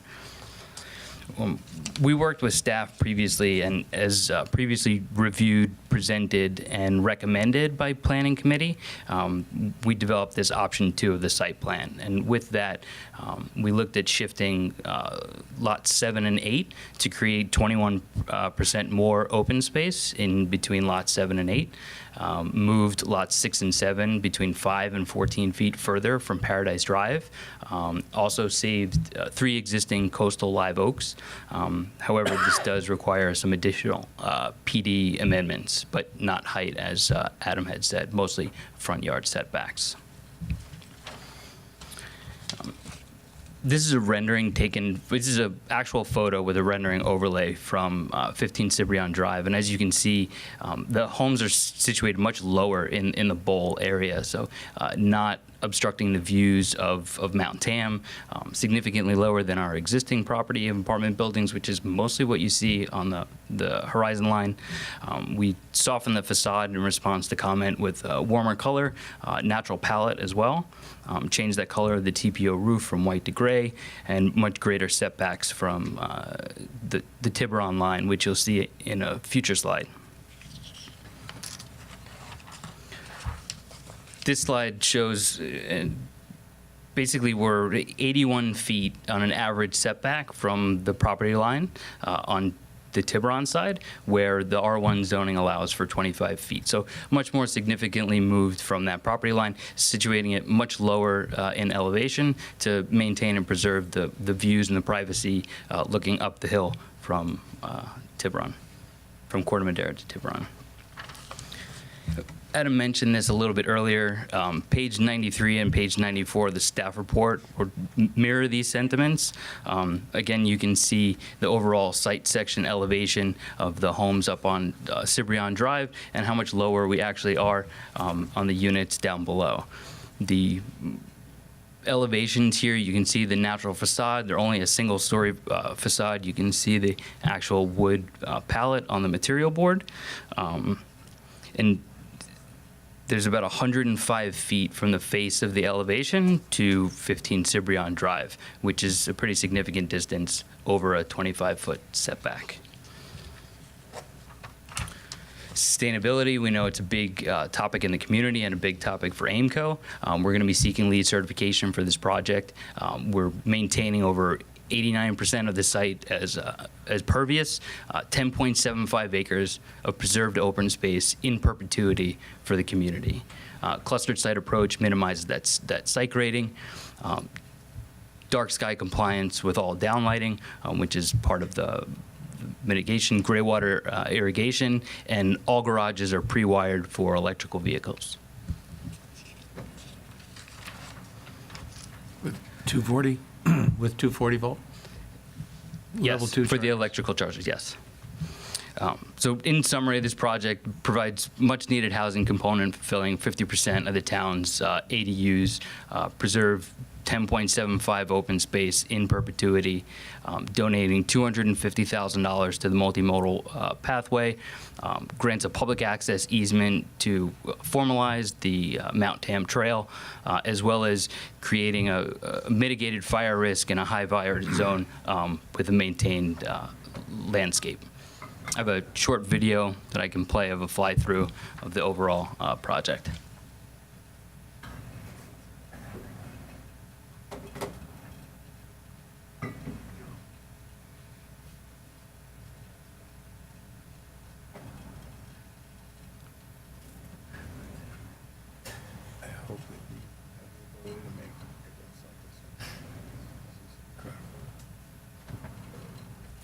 Gets a little shaky at the start, but then it clears up. The first thing you'll probably notice as you enter into this is coming down Paradise Drive, turning up Robin, then you'll turn into that private road. We did this fly through in an airplane, so we're going against traffic. Just this is the alternate to the traffic flow. Entrance into the community, you can start to see how the push and pull on the facade, sort of carving back from the architecture and the overall fenestration, really softening up the overall architecture and with the density of the clustering of the units. You can see the natural stone elements on the facades of the architecture, screening of the fenestration with the wood slats, articulation on the garages, which is another item that we worked with staff on that was a concern of theirs. You see the on-street parking for the ADUs and guest parking. And as you come up here, you start to see the overall bridge that we're building to go over and maintain the natural water course.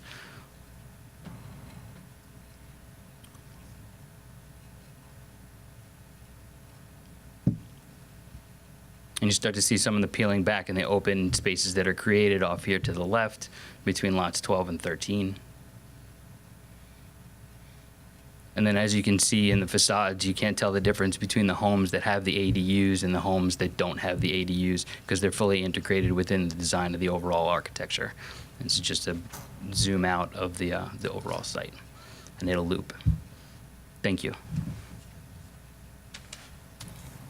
That's it? Okay, from the applicant, thank you. So from a process standpoint, we're going to come back to the council, and the council now can ask questions of staff or the applicant.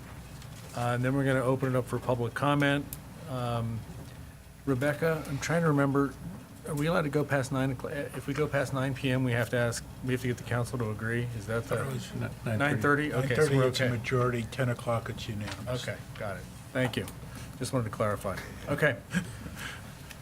You knew that just like that. Yeah. He was like right on it. Okay. You want to start? Do you have any questions for staff or for the applicant? Yes, for the applicant, I know you're basically a rental organization. If the applicant, if you can just answer at the microphone up there, Yeah. that'd be great. Would there be a problem if we were to restrict your ability to convert it from rental to for sale units for, say, 10 years? And the reason why I ask that is, in our current economy, we're one private equity deal away from having all of your plans turned upside down and inside out. And we're worried about that basically what we thought was rental housing would suddenly be sold for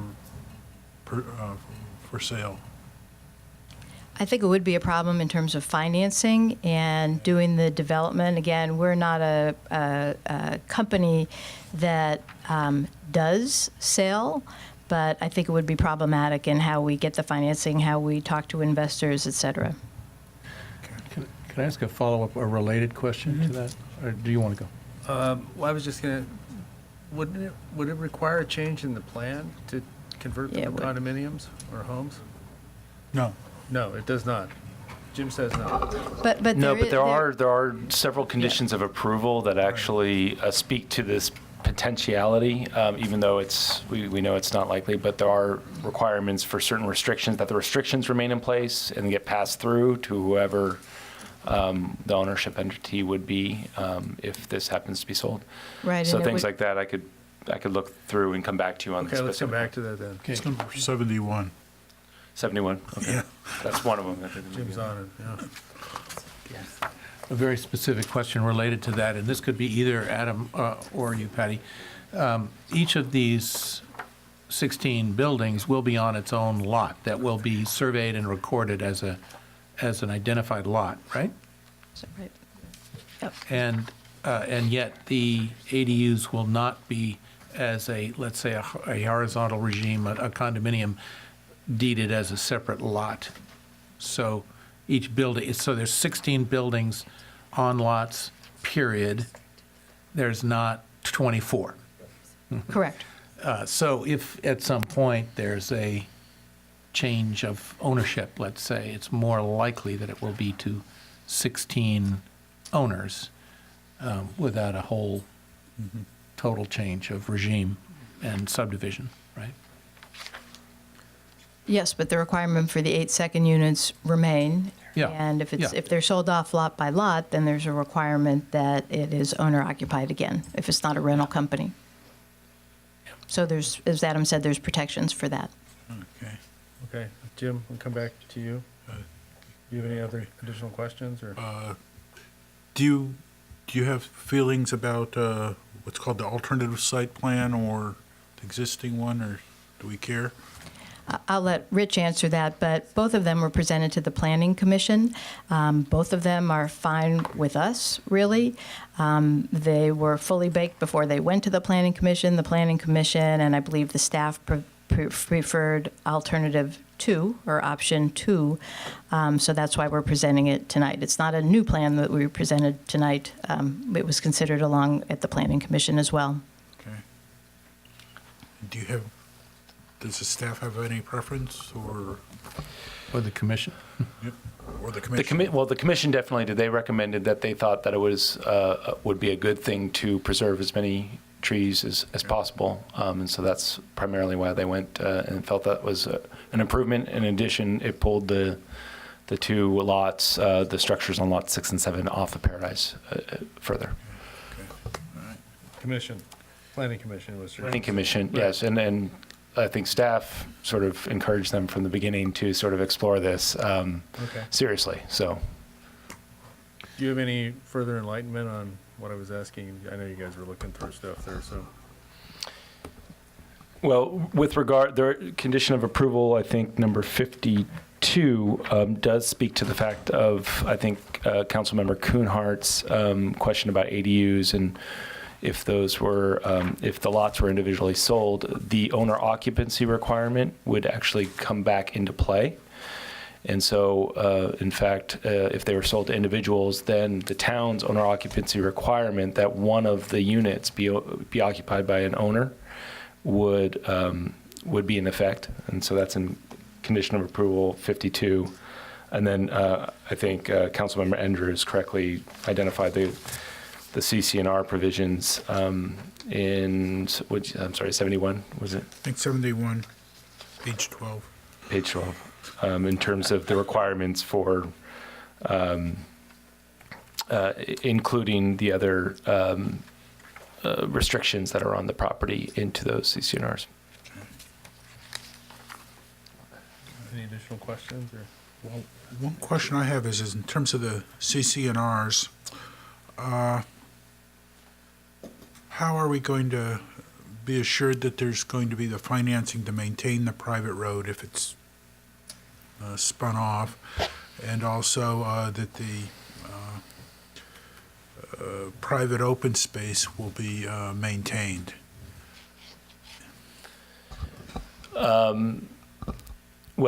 So I think the private road, I would imagine that's similar to any other private road that we have in town in terms of the responsibilities of the ownership group. I do believe that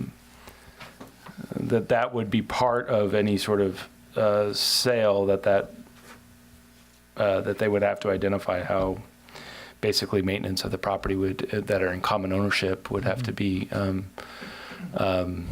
budgeted or what have you through some sort of homeowners association, as we see in some other Madera del Presidio, for example. They have homeownership fees.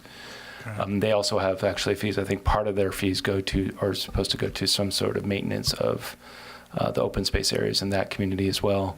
But those are good things to consider and think about. And clearly, if that ever occurred, we would make sure that those considerations and sort of the original purpose and intent of the project was followed through in that sale. Should we put any wording in here now so that the town remembers that we've got to Sure. We can organize the financing? We can work on some of those while you continue and come back. Good. Okay. Thank you. Thank you. That's it. Just to answer your question. Riley Hurd on behalf of AIMCO. In condition 71, which I worked with staff to create the CC&R requirement. So this actually requires, if the sale were to occur, a 90-day notice period to the town so that the CC&Rs can be drafted and reviewed. And already built into the condition is both the private open space easement, which has maintenance provisions built into the easement, as well as maintenance of shared facilities identified in the tentative and final map, and the road is one of the shared facilities in the tentative and final map. So somebody at the staff level was thinking of those questions, and it's required by 71. Okay. Thank you. And the mechanism will be an easement that is on those open space parcels, those 10 acres? Yeah, so there's a belt and suspenders approach to the private open space because it's being preserved in two ways. One is it's being showed on the recorded final map as open space, which typically is where that usually stops. But in this case, the town has also required a concurrent recordation of a deed restriction that it remain as private open space. So that is better because it goes into the grantor grantee index at the recorder's office. So when you look at this property, you don't also have to read it in conjunction with a map. You're notified right away that those three parcels are unbuildable. That's exactly what I was hoping you would say. And the trail easement, is that dedicated to a particular entity? Well, so what happens is this is a strange one that is counterintuitive. It turns out the open space district doesn't just, well, we don't know if they actually want the trail yet, but even like the private open space, it comes with maintenance responsibilities, liability. And so the trails management plan that's under review by Marin County Open Space District is looking at the number of access points to Ring Mountain and making a determination what the appropriate number is. It turns out there is such a thing as too much access to open space because it requires a lot of maintenance and can be harmful to the environment. So if they decide to exercise their option, it's there for them to take it over. But if they don't, there's still a public easement being recorded in perpetuity for the trail so that people can traverse it. I mean, my personal experience is I park on Paradise Drive and go through the standard entrance. I haven't really seen anyone in my number of years working on this use the top, but I know that there are people who do. I do that all the time. Yeah.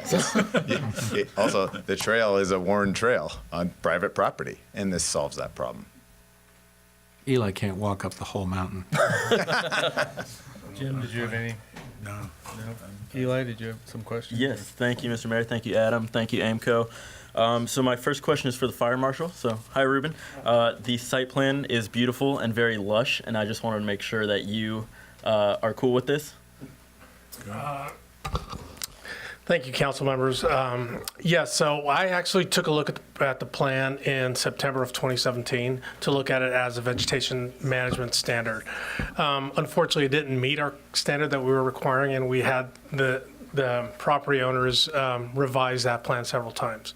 So we have looked at it. We have looked at the plant species that are in there. I've actually walked the site with the property owners to see what trees can be preserved and which ones should be removed. So we have looked at it all as a whole. And as we know, with the recent years of fires going on throughout the state of California, that was in the back of my head. And what can we do to make this property as safe as we possibly can? Great, thank you. And you're good with both iterations, the alternative and Yes, because it still requires a property owner to maintain the property, even though after it's been planted and landscaped. Thank you, Ruben. Great. Next question's for the applicant or maybe your landscape architect. I'm just curious, is all the landscaping on site, are those all native species? All the new ads, you mean? Mm-hmm. Hi there. No, not all of them are native. Nothing is invasive. Marin Municipal Water District has a long laundry list of non-native invasive species that can't be used, so we refer to them. And then there's also the California Invasive Plant Council that we went to, also as a long list of invasive plants. Nothing on there is used. GHD, who is the CEQA consultant, also looked at that, and we'll have a biologist reviewing everything also. So we don't have invasive species. Most stuff is considered low water use. And there is some moderate water use, but it's all sort of around the water course. Can you give me like a ballpark estimate of what % of the new plantings are native? I would say probably 70%. Okay. So a large portion will be native, California native. Not necessarily native to, the small area of Corte Madera, but to California generally. Okay. Alrighty. Thank you. Don't go away. Oh, I'm done with him. But You're if done with anybody him. else Well, has- I had a very small question Yep. for him. Okay. And if you want to punt this to the environmental consultant, one of the things that jumped off the page in the mitigation measures in Bio 4 was dealing with broom. First of all, do you agree with one of the commenters that there's no such thing as removing all the broom?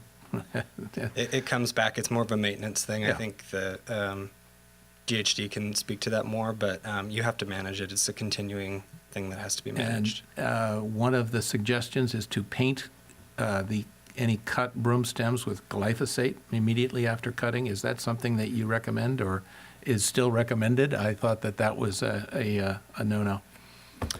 It depends. With something like broom that is so invasive, sometimes that's the best thing to do. They do that with invasive trees sometimes also, just to keep them down, because it's not practical to go through and to knock everything down once a year, because it's such an onerous task to go through and manage it. That's a targeted, you cut it, you paint it, you Right. don't spray it.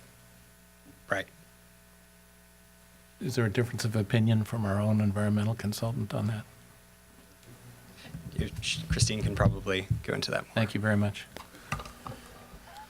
No, it's tough. I chatted with my biologist to make sure that we were getting the wording in here correct. And so there's a number of options that they can choose from to try to get rid of it. And it's going to take many years, and especially with the neighboring property that has it. I mean, it'll be a tough battle. We acknowledge that. And but there were folks that wanted to see that and had interest in removing it. But you're okay with the glyphosate paint? Oh. Or would you recommend against it? I don't have an opinion on that. Ooh. Okay. It's back to Eli. Eli's time. All right, thank you. Thank you, Mr. Mayor. So a couple questions about the upper parcel. So I believe we just heard, but I want to confirm that the trail that exists on the upper parcel will remain a trail for public use unless Marin County, after their evaluation, decides that it should be closed for environmental or maintenance reasons. That's correct, right? I think that's what you just said. That's correct. Okay, great. And then I wanted to also confirm that are invasive species going to be mitigated from the upper parcel as well? I have no idea. Okay, great. Yes. Okay, awesome. Two more questions just about money stuff. So the first is affordable or workforce housing is really important to me. And do we have any rent numbers for these ADUs specifically yet? I just want to make sure that a teacher, for example, could actually afford one of these units, because I know like when Tam Ridge went in, even the most discounted units there were so expensive, and I had a hard time believing that, you know, a public servant like a teacher or somebody was going to be able to actually reside, or like a police officer, you know, or someone was going to be able to actually reside in one of these units. Yeah, I'll probably turn it over to Patty on that one, other than to provide an anecdote from a recent project I did in San Rafael.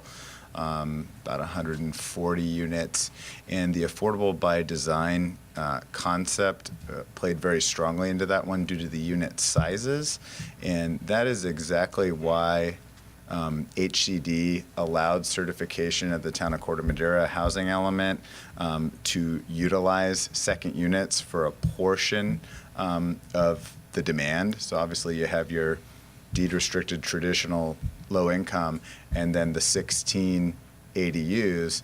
And the reason was, at the right size, they are affordable.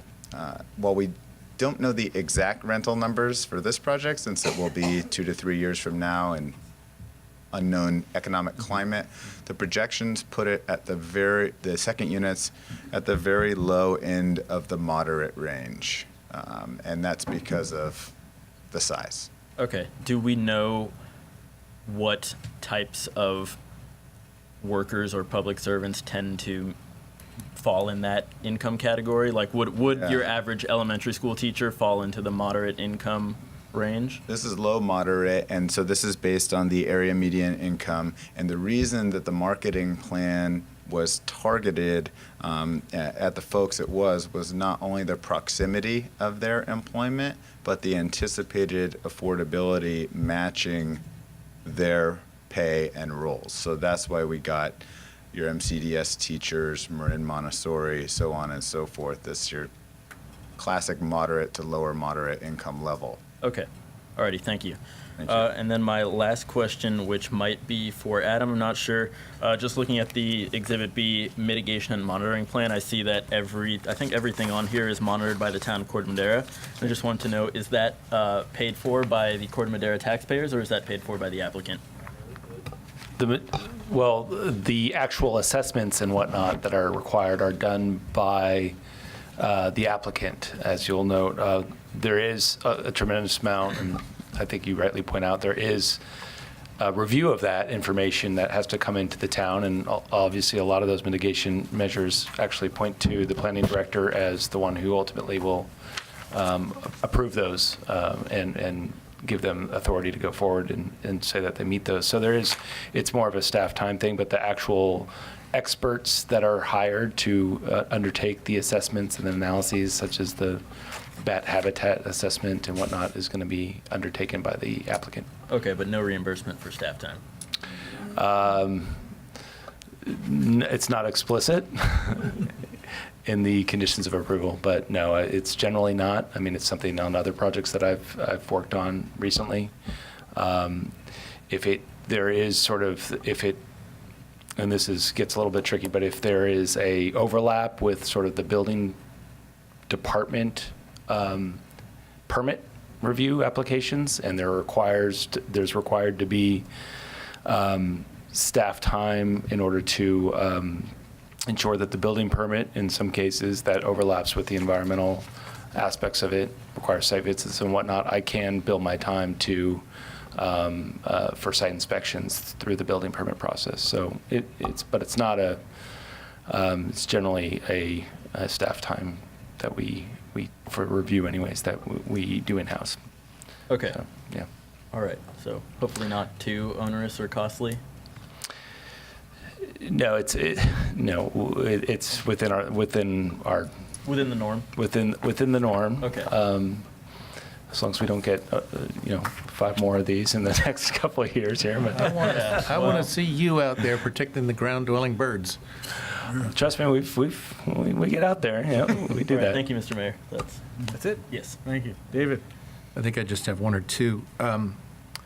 You've mentioned that the second units will, under your own policy, not be rented to the same family that's in the primary unit.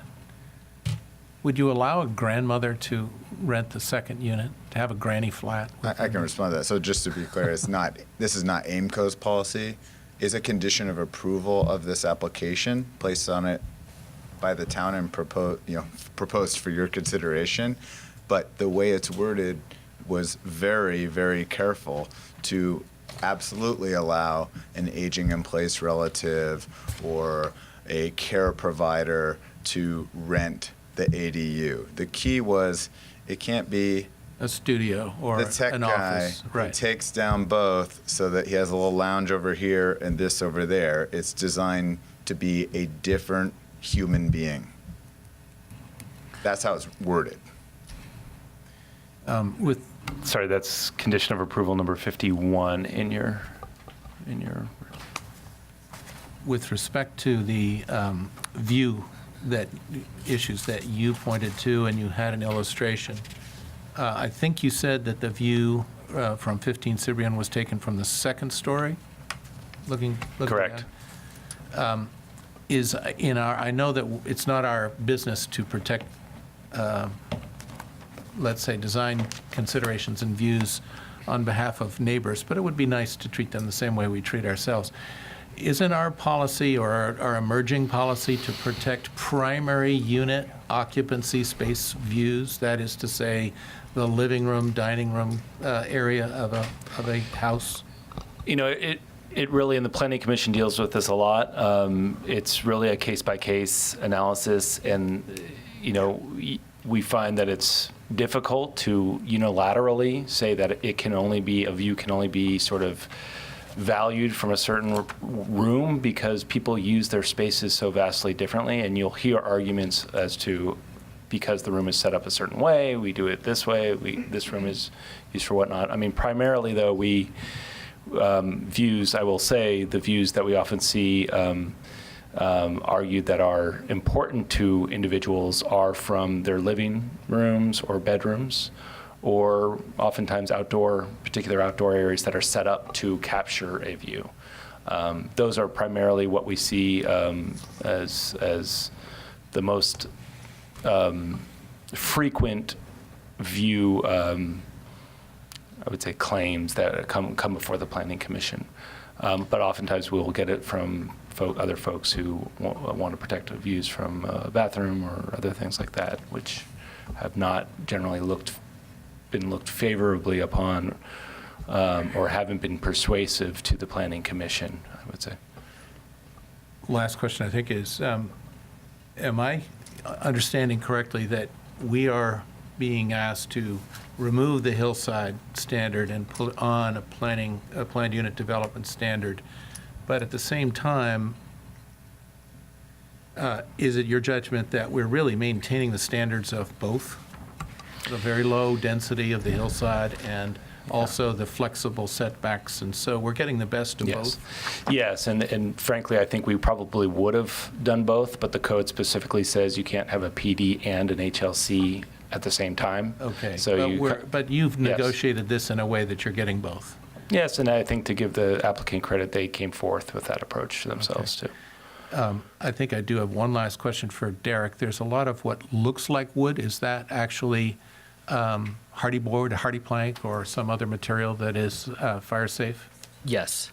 Thank you. And will also look good on day one as 10 years later. As 10 unlike years wood. later. Integral color inside the... Correct. Anything else, David? Nope, thank you. Actually, then, Ruben, can you just address the standards? I'm sorry, I should have talked to you about this before the meeting, but can you just talk about what the outsides of these are going to be made of, and why our new codes are what they are, and how this will be fire resistant? Yes, absolutely. Under both the California Building Code and the California Residential Code, it requires that buildings that are built within a wildland urban interface have to meet a certain type of standard for exterior wildfire ignition. to try to prevent that. So what they recommend is a cementitious exterior siding, Class A roof assembly, which the standing seam metal roof meets. It uses a tempered glazed window to prevent that ember or that glass from shattering and the fire from getting inside the house. So all the WUI compliant components for a home that's being built in this area is being met. Great, thank you.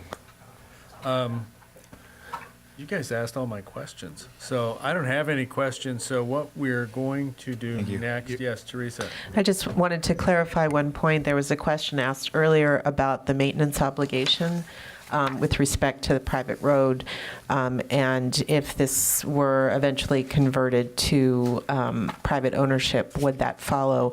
And as what was pointed out earlier, there is a this is paragraph 71 in the CCNRs. There is a maintenance declaration for all shared facilities, and there is a list of examples followed by et cetera.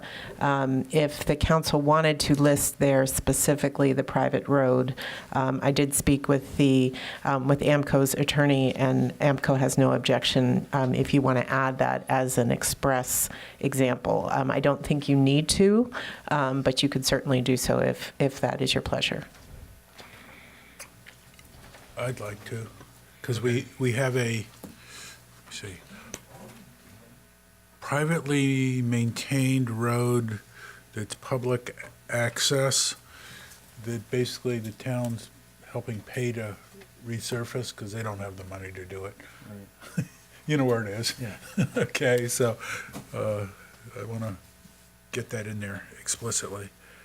Go ahead, Teresa. So could you just repeat all that again? I'm sorry. If it is your desire, I don't think it's legally required, but if it is your desire and the applicant is agreeable, that on the condition 71 under the CCNR's item E, it's maintenance declaration for all shared facilities. There are several examples listed there: access, parking, water lines, storm drains, sewer lines, etc. We could add before the etc. The private road. Okay. If we decide to move forward with it. If you decide to move forward with that. Okay, I just wanted to clarify, make sure. You got that? Yep. Okay. Yeah, good.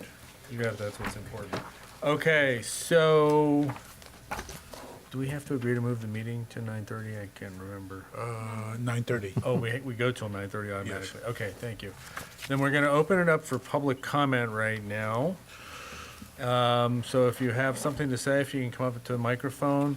We ask you to limit your comments to 3 minutes. If you could please let us know your name and your address, that would be terrific. Thank you so much. And then we'll bring it back to the council for comments and a vote after that, possible vote. Thank you. Okay, Carla Condon, 5132 Paradise Drive. Coincidentally, it's exactly 20 years that the conceptual application was made for nearly 300 units on this particular site that AIMCO is now the current owner of. And at that time, we had an out-of-compliance housing element, and the idea of nearly 300 units across the street from me, impacting Tiburon neighbors, as well as affordable housing advocates, all joined together to protest that type of development, feeling that it was an inappropriate site. That kind of was a springboard for me getting on the Planning Commission and then the Town Council.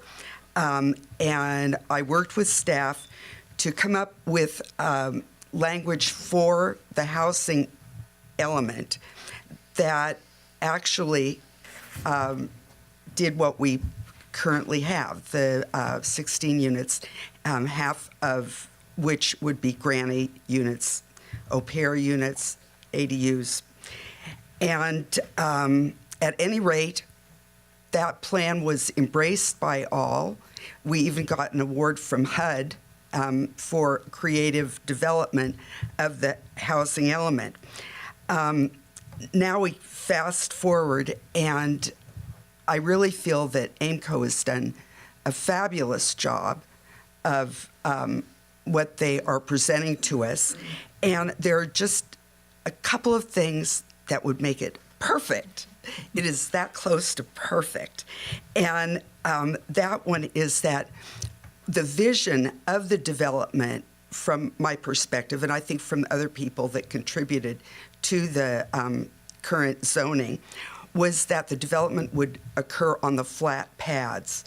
And so I was going to ask, and I apologize, I was unable to go to the Planning Commission meeting, but if the two houses that impact, I believe it's 15 Cibrian, if they could be moved down the slope toward the flat pad just a bit, and also if perhaps the ceiling heights of those two homes might be reduced, because my concern is that with solar panels, it is going to have a big negative impact on the Cibrian neighbor. So I hope that you will please consider that, and that AIMCO could consider that, even if it's just a little lowering of the ceiling height, that might be able to take care of. And then the other thing is to please beef up the landscaping on Robin Drive and the corner of Robin and Paradise, with the hope that we will no longer be considered a WUI site. Thank you. Thank you. Anybody else? David McPherson. My two comments really relate to the multi-use path and connection to the multi-use path. I really appreciate that the applicant and developer has agreed to contribute fair share, the $250,000 for the multi-use path that sits on their easement. I don't know if it's possible, but I only wish that the town could impose and the applicant could agree to the actual cost of construction. What my concern is that we're going to get 2 to 3 years down the road, and it's unlikely that costs will go down, and the town might get stuck with an additional $100,000 or more to complete that multi-use path. So if it is at all possible, I'd like one of the conditions to be that the actual cost of the multi-use path that sits directly adjacent to their property be completed. I would imagine that the applicant knows that the gap in front of Marin Country Day is slotted to be completed as well. And this has been, really a priority of the town for well over a decade. What that means is your tenants will be able to go from their homes all the way to the ferry building on a grade-separated multi-use path on foot, bikes, electric scooter, skateboard, whatever they want, wheelchair. And that to me is just really a fantastic goal for the Bayside of Corte Madera, and really something that should be marketed to the tenants. With that in mind, I tried to get my mom to move in there a few years back, and while she could walk well on flats, she could not negotiate Robin Drive. And what I'd love to see happen is to have a switchback path from Upper Robin Drive come all the way down to the multi-use path. A good example is at the Buckeye restaurant, where you can enter the restaurant in a wheelchair under your own power, even though you're going up a very steep entrance. So keep that in mind. If you have the multi-use path all the way to the ferry building, but an elderly, mobile, limited tenant can't get from their unit down to the multi-use path because Robin Drive is too steep, it's a problem. So I'd love to be able to see your tenants easily access the multi-use path. And with those comments, I really support this project. Thank you. Thank you.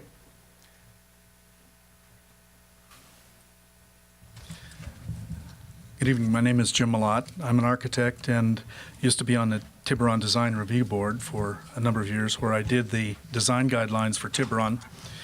and I gave copies of it to your town a while ago. One of the issues here that I feel most important about, and by the way, I have been representing Ms. Harris and Mr. Lupe on this at 15 Cibrian, is the color of the buildings. You can look over there at that color board, and everything except for that white board at the top, both of them, squint your eyes, and that just disappears right into the white background. The reason is it's a light value. We have a design guidelines issue here in Tiburon. This is 0, that's 10. And trees tend to be in this zone here of grayness. The houses ought to be camouflaged in that area too. Those beiges over there are lower than that, but at the very least, that white needs to be changed to something that is a darker value. And otherwise, it will stand out just the way those 15 Cibrian houses, or those houses or apartment buildings do up there now. They're white and they can be seen from 20 miles away, as can any white house in Marin County. Do them like that, those colors, the beige colors there, can't see them a mile away. So we owe the camouflage to each other on these hillsides in this area. Second thing I'd like to point out is there's a screening issue at the 15 Cibrian place. They are wide open because of the needlegrass issue downhill. And there is very little planting that will camouflage or cover or conceal or provide privacy for your tenants downhill and the people at 15 Cibrian uphill. There needs to be a resolution there. The needlegrass is okay. We have problems planting uphill. We have problems planting downhill. We did get some, Derek came over and talked to us about this, but we didn't come to an agreement on it. We think there needs to be a further extension of this hearing so that you can resolve the screening issue. It's really critical. It's wide open both ways. The bedrooms downhill will be wide open to the uphill. Finally, the lighting, the exterior lighting. There are about, I think, 25 or 30 light fixtures. They're very flat light fixtures. They look pretty in the daylight, but at nighttime, they will brighten the pole so that it becomes as bright as a light bulb. They need to be deeper, shielded downlights. And remember, you're going to be seeing these things going uphill on Robin Drive. So you're seeing them from below. They will not shield. It's not a correct light fixture, so I'd request that that be looked at. I object to the 3-minute rule when you're talking about professional critique of a professional project, but they have done a good job on the project in general. We'd like to see some further movement. Thank you. Thank you. Can I ask him a question? Yeah, go ahead. Can you go over there and point which light color you're questioning? It's my understanding that this is the stucco, is this correct? Well, I'm sorry.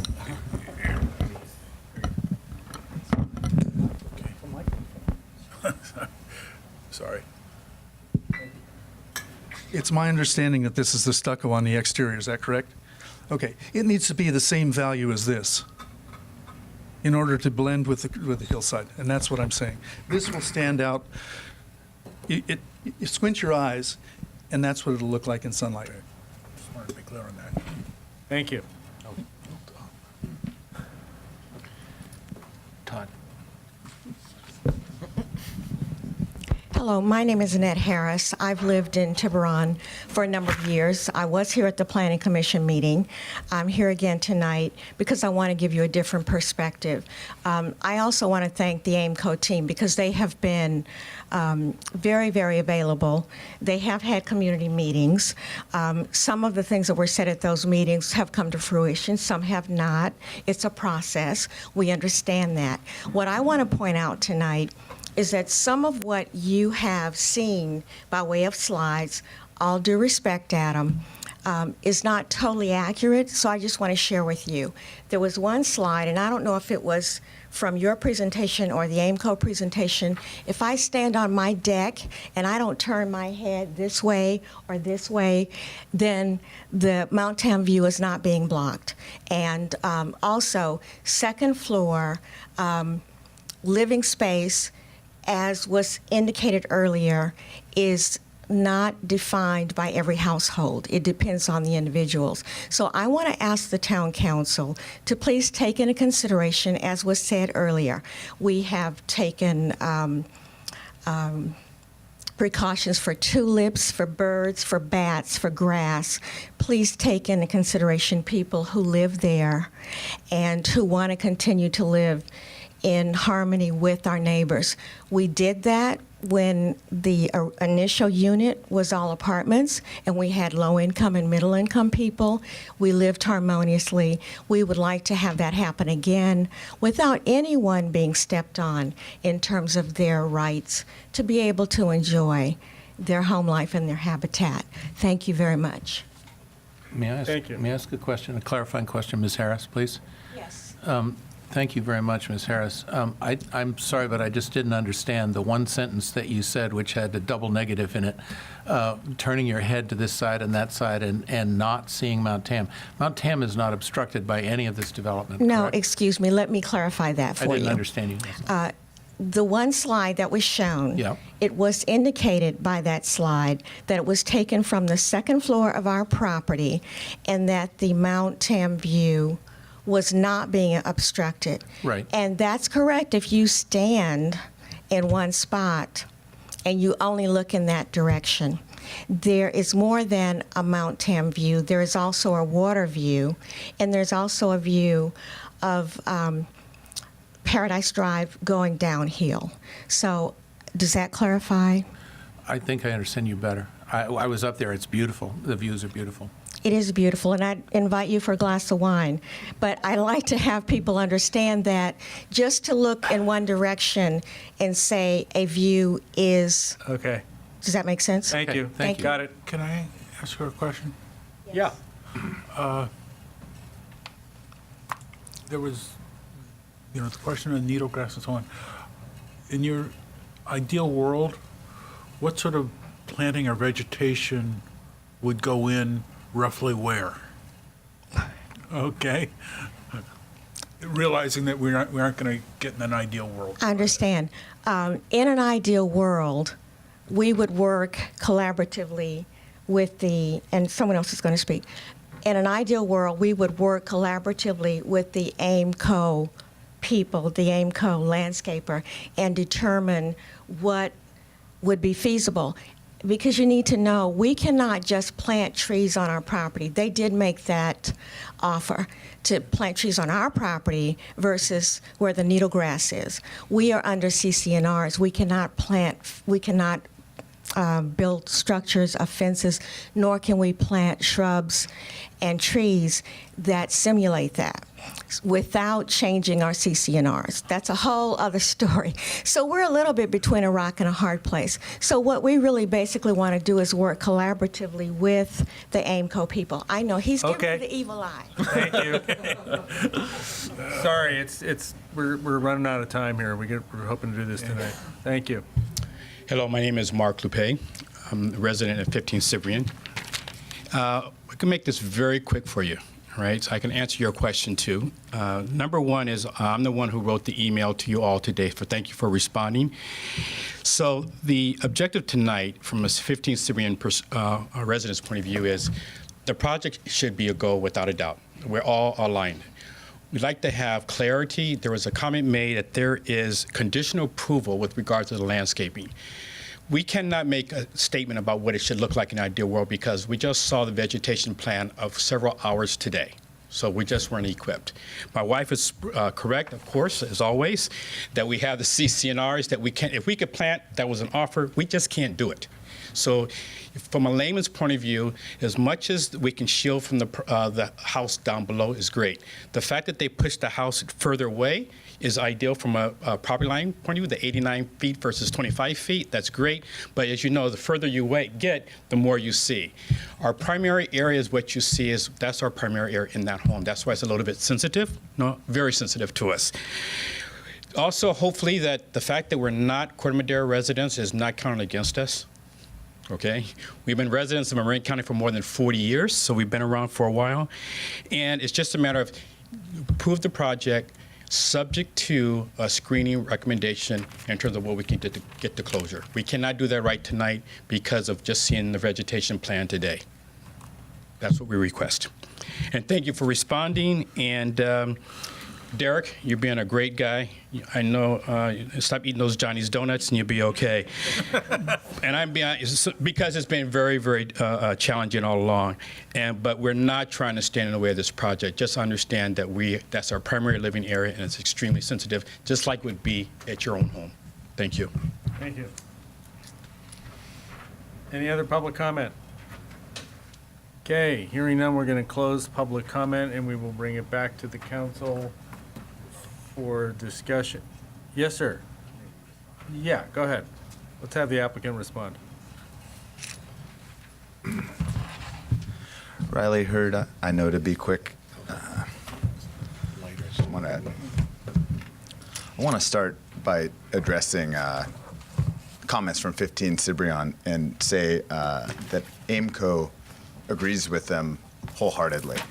And the good news is the collaboration that was requested is built into the proposed approval documents tonight. And that's found at condition 64, which is page 106 for you.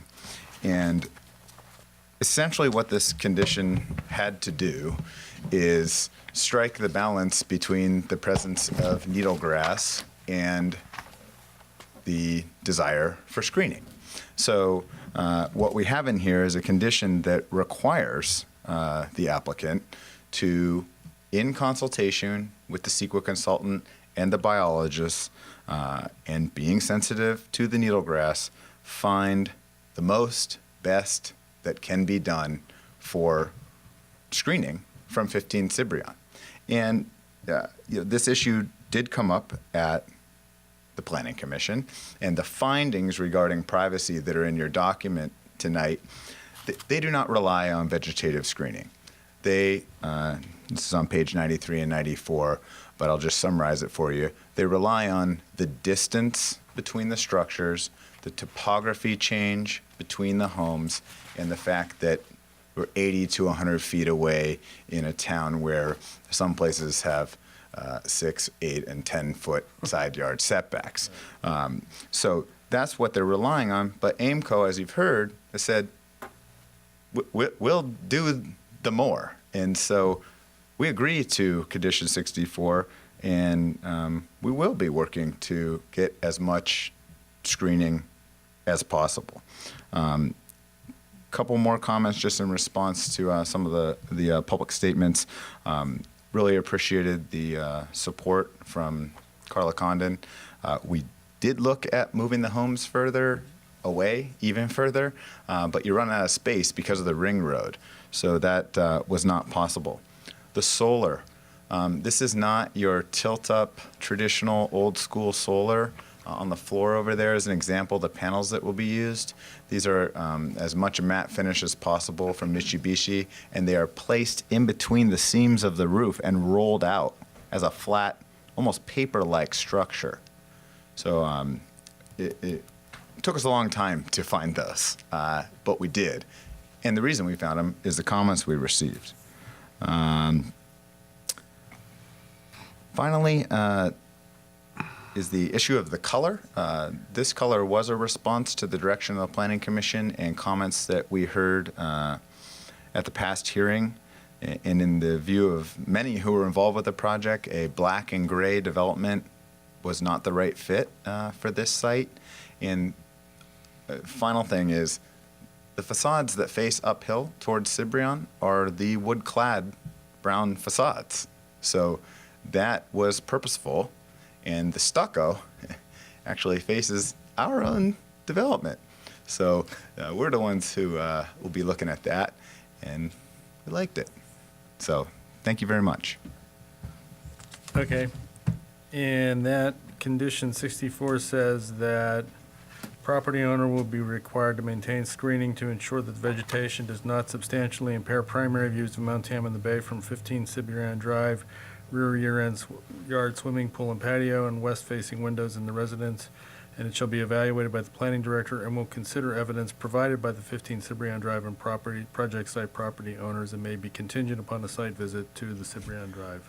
Well, it's a two-part condition. So the first part says you got to do the vegetation, and the second part says you can't let it grow up into their view shed. My point was I was just trying to clarify. I mean, I'm agreeing with you. Okay. You've got it laid out that you have to work with, it's stipulated in here, you have to work with 15 Cibrian, and you will do that. We're going to do it. And the planning director will make sure that you do it. Now, that we know. Thank you. Okay. Thank you. We closed public comment, right?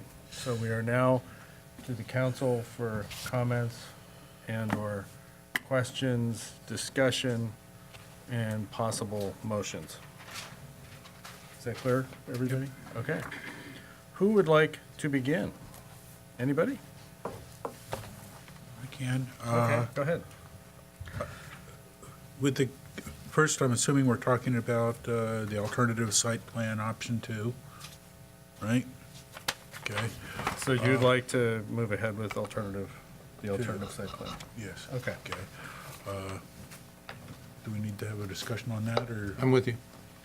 I'm with you. Okay. So we got a consensus. Okay. I think I can make the findings and support the project with the caveat that on the CCNRs that we put in, specifically mention maintenance of the private road and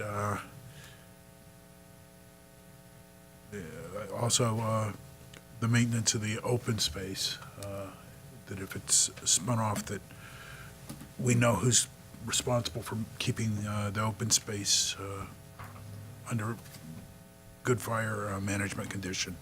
So. Okay.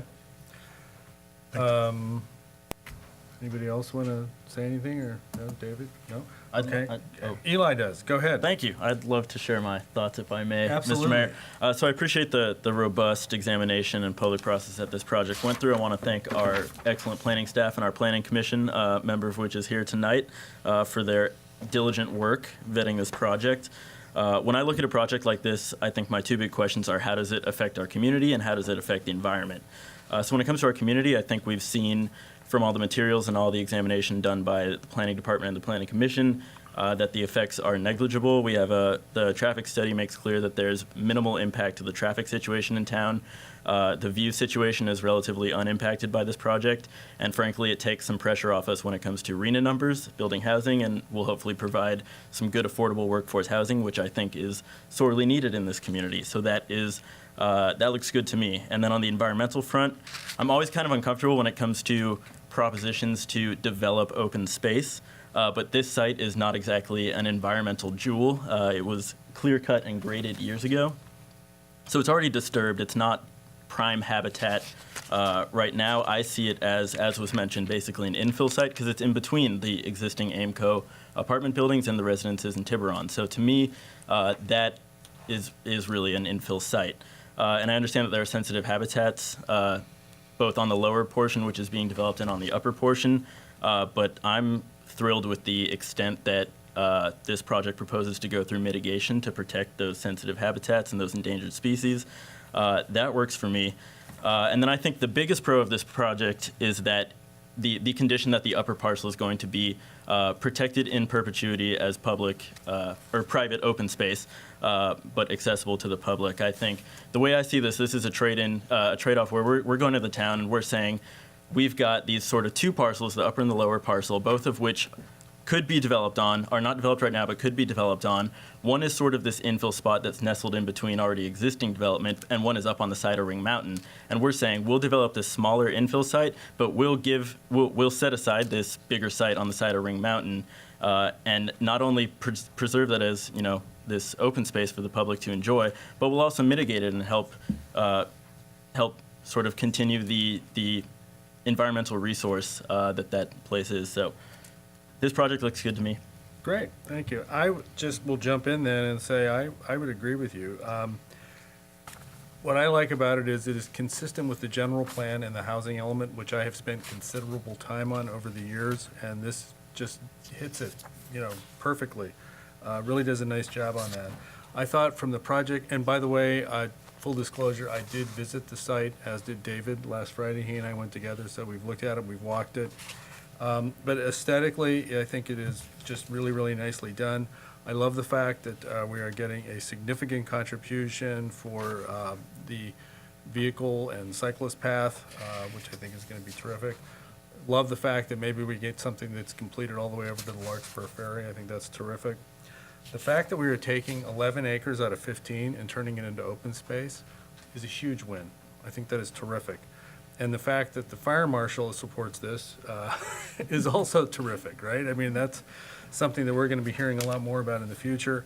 And I'm also just confident in that I know the owner has done a terrific job with the preserve at Marin. I've also been on the council long enough to watch what happened with that thing, and it was taken from not a great place to a really, really nice place, and they're doing a terrific job, and I'm confident that they will do a terrific job on this also. So I am supportive of this with the condition that Jim laid out for the private drive and making sure that we have that covered in the event of a sale. Let me go. Yes. I think both of you have stated my views extraordinarily well. Eli, in particular, I think you covered the whole landscape. I, too, have been to the property, have visited with the AIMCO folks, have been up to Cibrian. I would actually ask rhetorically architect Jim if he recommends or would recommend to any of the owners of the gorgeous houses on Cibrian and Taylor and Park roads to use the paint colors that you're suggesting. Sorry to turn it back on you, man.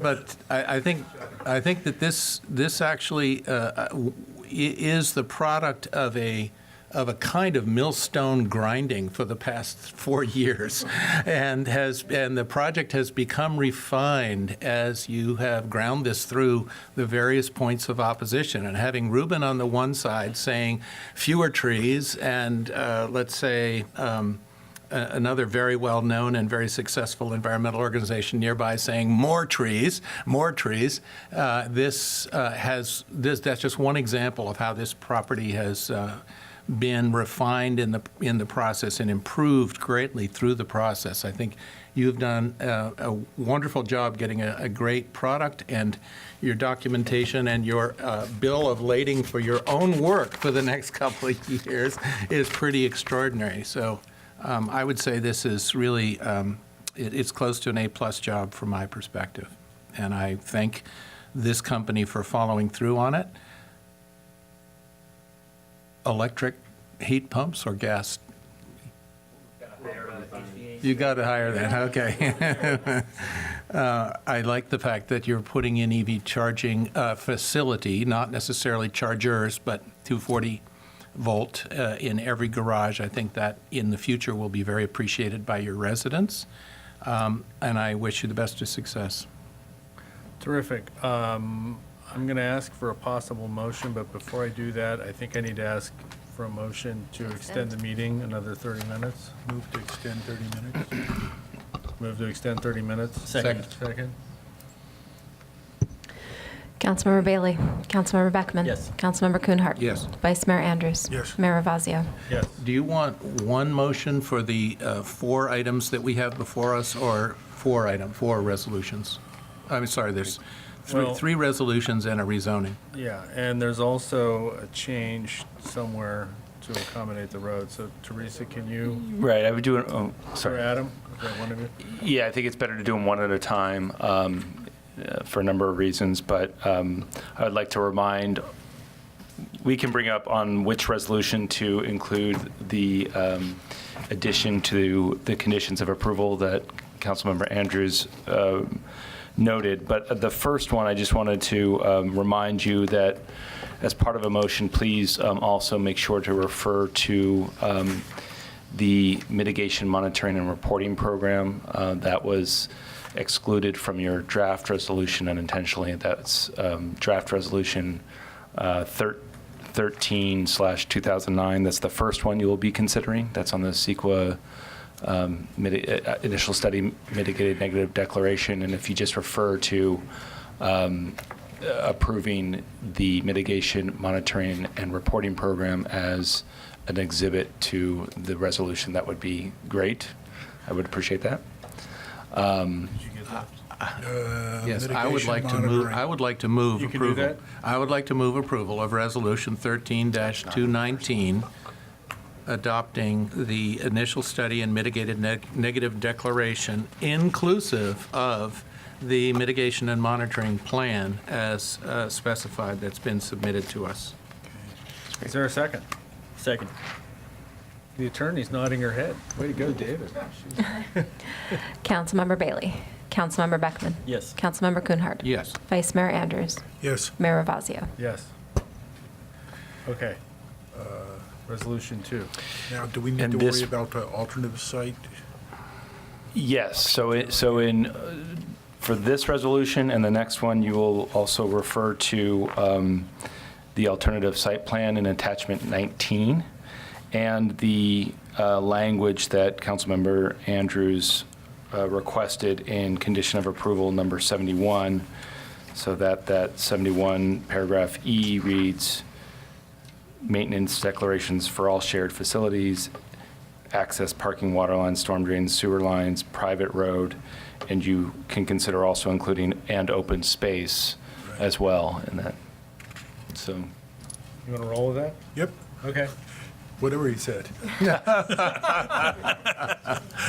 want me to add that?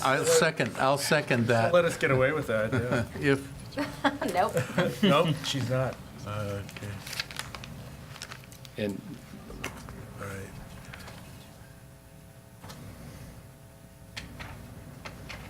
So I'd like to move Resolution 14-219, subject to amendment using attachment 19 for site plan and adding the words to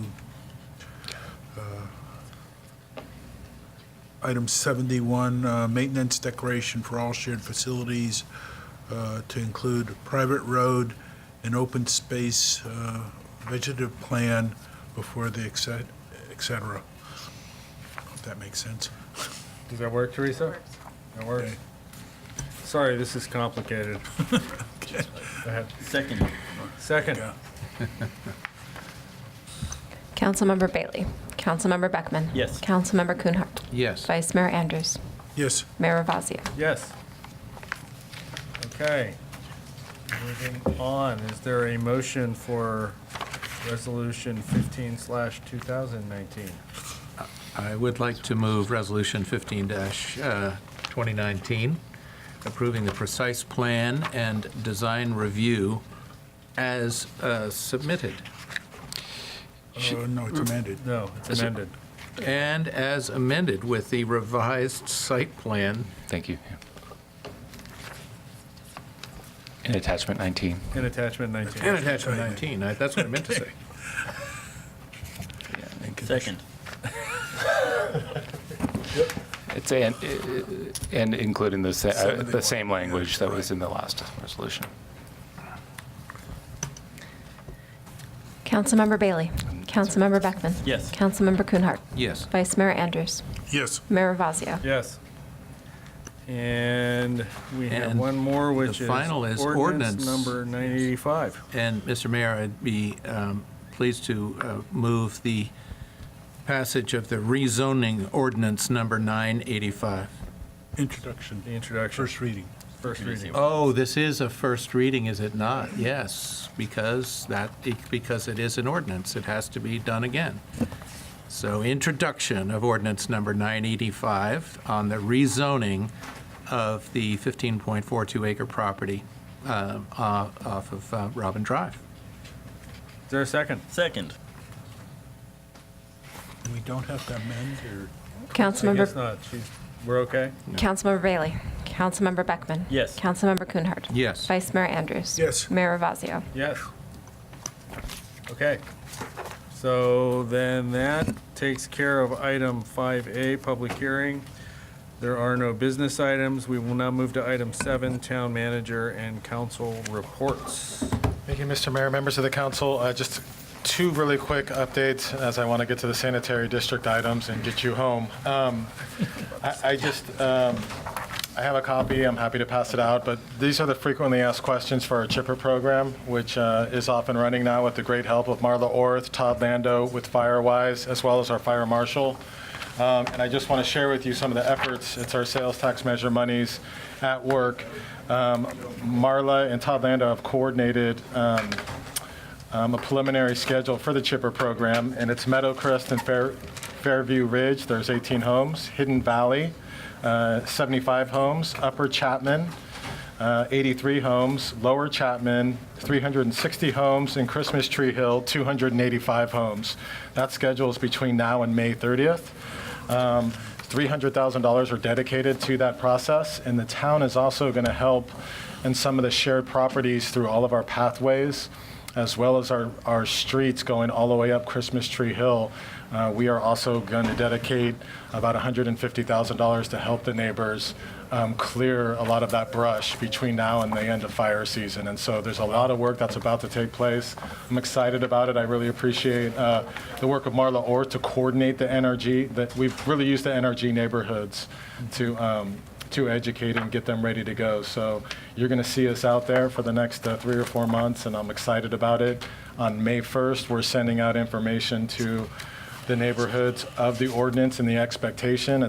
We're not asking, we're really demanding that you will abide by the ordinance, and if that does not happen, you will see enforcement over the summer. And so in an effort to help our neighbors, this is to support them, to help them accomplish that. So in a true partnership of our community. So And do with we that, have a list of, I don't know, vendors, if somebody wants to go out and find somebody to sort of trim the trees. Thank you. Yes, so we'll have a list of about 10 vendors for both trees and vegetation management that we vetted, and we will make that available to the residents. And that's some of the work that Marla and Todd Lando will be doing as well. So we're really excited, but a true partnership. And the other thing is, in open time, there was a comment about the parking issues from the school district. I just want you to know I've been monitoring that and really trying to negotiate with the school district and coordinate with Larkspur and CMPA over the last 5 months. I have one more meeting, and I'm hoping I can be successful in that. If not, what I'm going to do is just grab the neighborhood that is affected and have a couple workshop meetings with them, and we may have to do some permit parking similar to what Larkspur did to restrict that, and I think that's the solve. But I really want to coordinate with the neighborhood as a last chance effort, if I can't solve this, to see what their recommendations are for me to move forward. But I think we may have to do that. Todd, I on that very point, I wanted to say before I was confined to being a potted plant for a little while, was that the issue of the parking around Redwood has been up with the Safe Routes to School Committee, with both Larkspur and Corte Madera a few times. Our Public Works has been aware, but the biggest problems are growing number of students at Redwood High School and growing number of cars in spite of all other efforts. And there are many efforts. Marin Transit is putting on additional buses, and those are full to capacity. They're doing carpooling. They're doing a whole bunch of things at the school. So it's not unmitigated. It's a problem that's spilled over, but it has been looked at, wrestled with, addressed. I appreciate that. I think what happened is they closed the campus at lunchtime, and so everyone's there. And so what happened was, in the Riviera Circle neighborhood, Larkspur did permit parking, so it's pushed them to another location on our side, and it's a workaround for the kids to walk down the path, get in the car, and go to lunch. And so they're racing through our neighborhoods, and so we need to do something about it as well. So I'm on it. I just want to let you know. I'll meet with the neighborhood and the school district and then report back to you. Thank you. Thank you. Town council, that you're done, right? So that we got okay, great, sorry. I'm just making sure we got town council reports, and by the way, yes, we do have a sanitary district meeting we have to get to as well. So, town council member report. Jim? No reports. No reports. My annual report's filed. I'm done. I'm going to say no reports, other than that our own engineer, Mr. Swoko, did a great job at the Marin County Sea Level Rise Adaptation Workshop in presenting our adaptation plan and the beginnings of our resilience plan. And it was very well received by a large, to me, an unexpectedly large audience. It was cool. Great. Thank you. Eli? Thank you. Attended the Chamber of Commerce meeting this morning. Relatively relaxed meeting. One thing was that a member of the chamber, Julie actually, the executive director, had concerns about our leash law that we just passed earlier this meeting. I discussed that with the town manager. Her concern was basically a conflict between potentially badly behaved dogs and large crowds on 4th of July, but Todd explained to me that in 20 years policing this town, he's never once had a dog bite in town park. And there have been dogs there this entire time anyway. He really allayed my concerns, and I have full faith that if a problem arises that needs to be addressed, we'll address it. So that's why I did not pull it from the consent calendar. Attended another meeting of the working group for the Town Hall Annex project last Friday. That is progressing really well. We are moving towards laying the groundwork for the first public workshop. So, Fantastic. yep. Thank you. Thank you. Two quick things. I did the Mayor's Meals on Wheels event a couple weeks ago. I actually got in the van and I visited several households in Marin and delivered lunch. It was great. It was really enlightening and interesting. So it was fun. And also, State of the Town is tomorrow at noon, and I need to get home and write my comments. So let's start finish writing those. And that was it. Let's continue then with the review of the draft agenda. Are there any questions or comments on the draft agenda? I'd like to add another business item. Go ahead. And that would be, and I don't know how to phrase it exactly, but consideration of a resolution authorizing the mayor to sign a letter to the League of Cities concerning their participation in the Marin Open Space District v. Something Venture Partners lawsuit. Community Venture Partners? Community Ventures, yeah. Just, and the fact that they didn't consult us prior to getting involved. Is that something?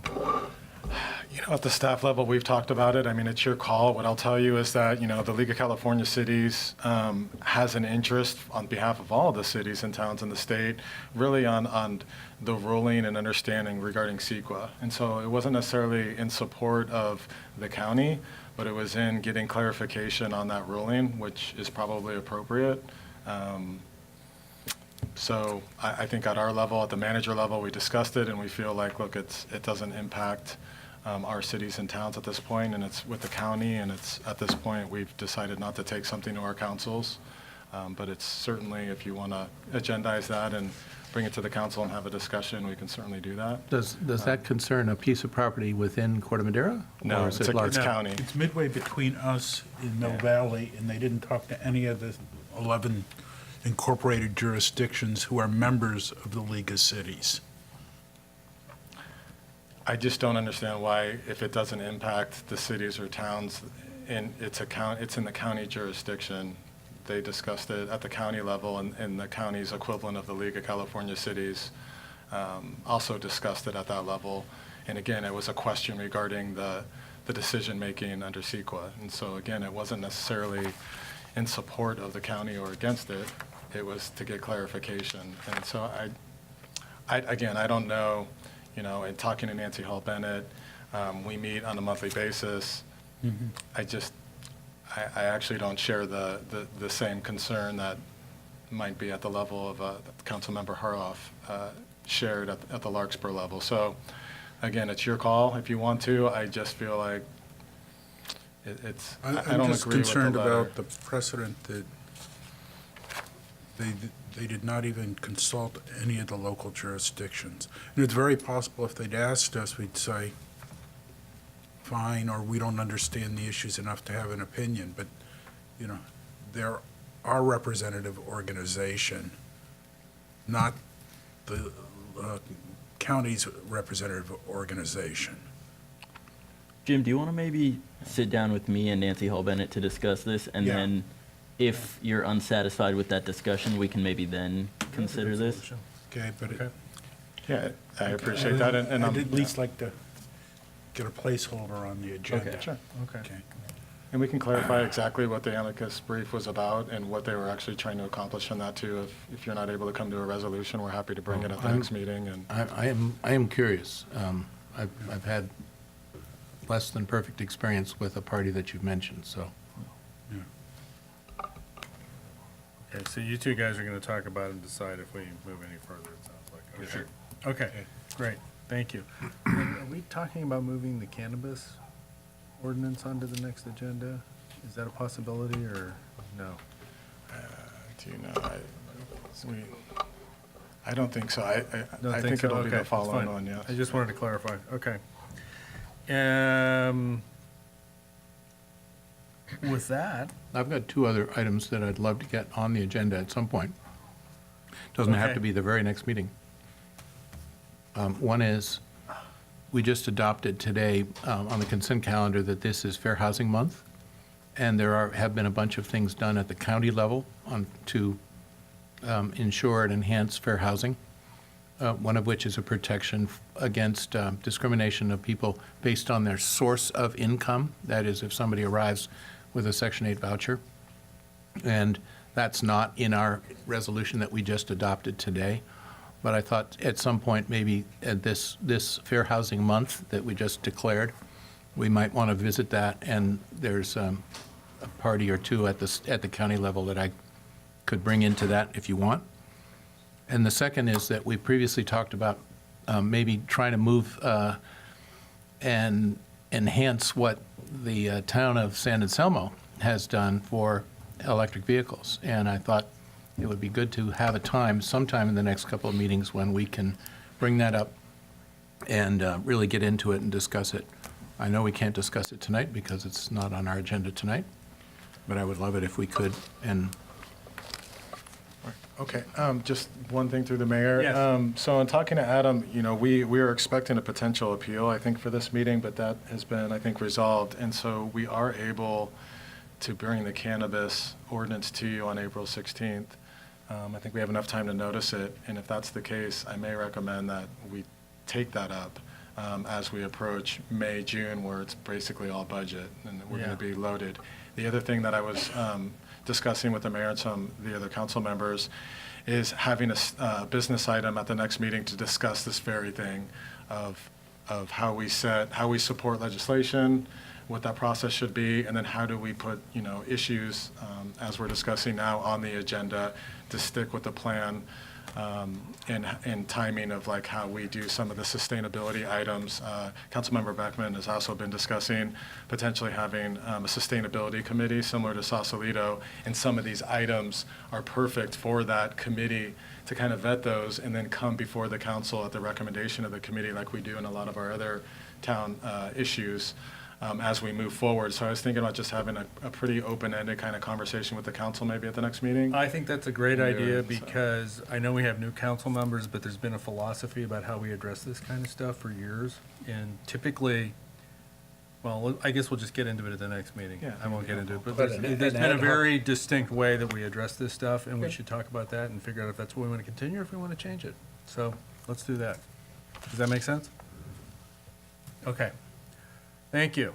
Then I'm going to adjourn the meeting, and I'm going to call to order the sanitary district meeting.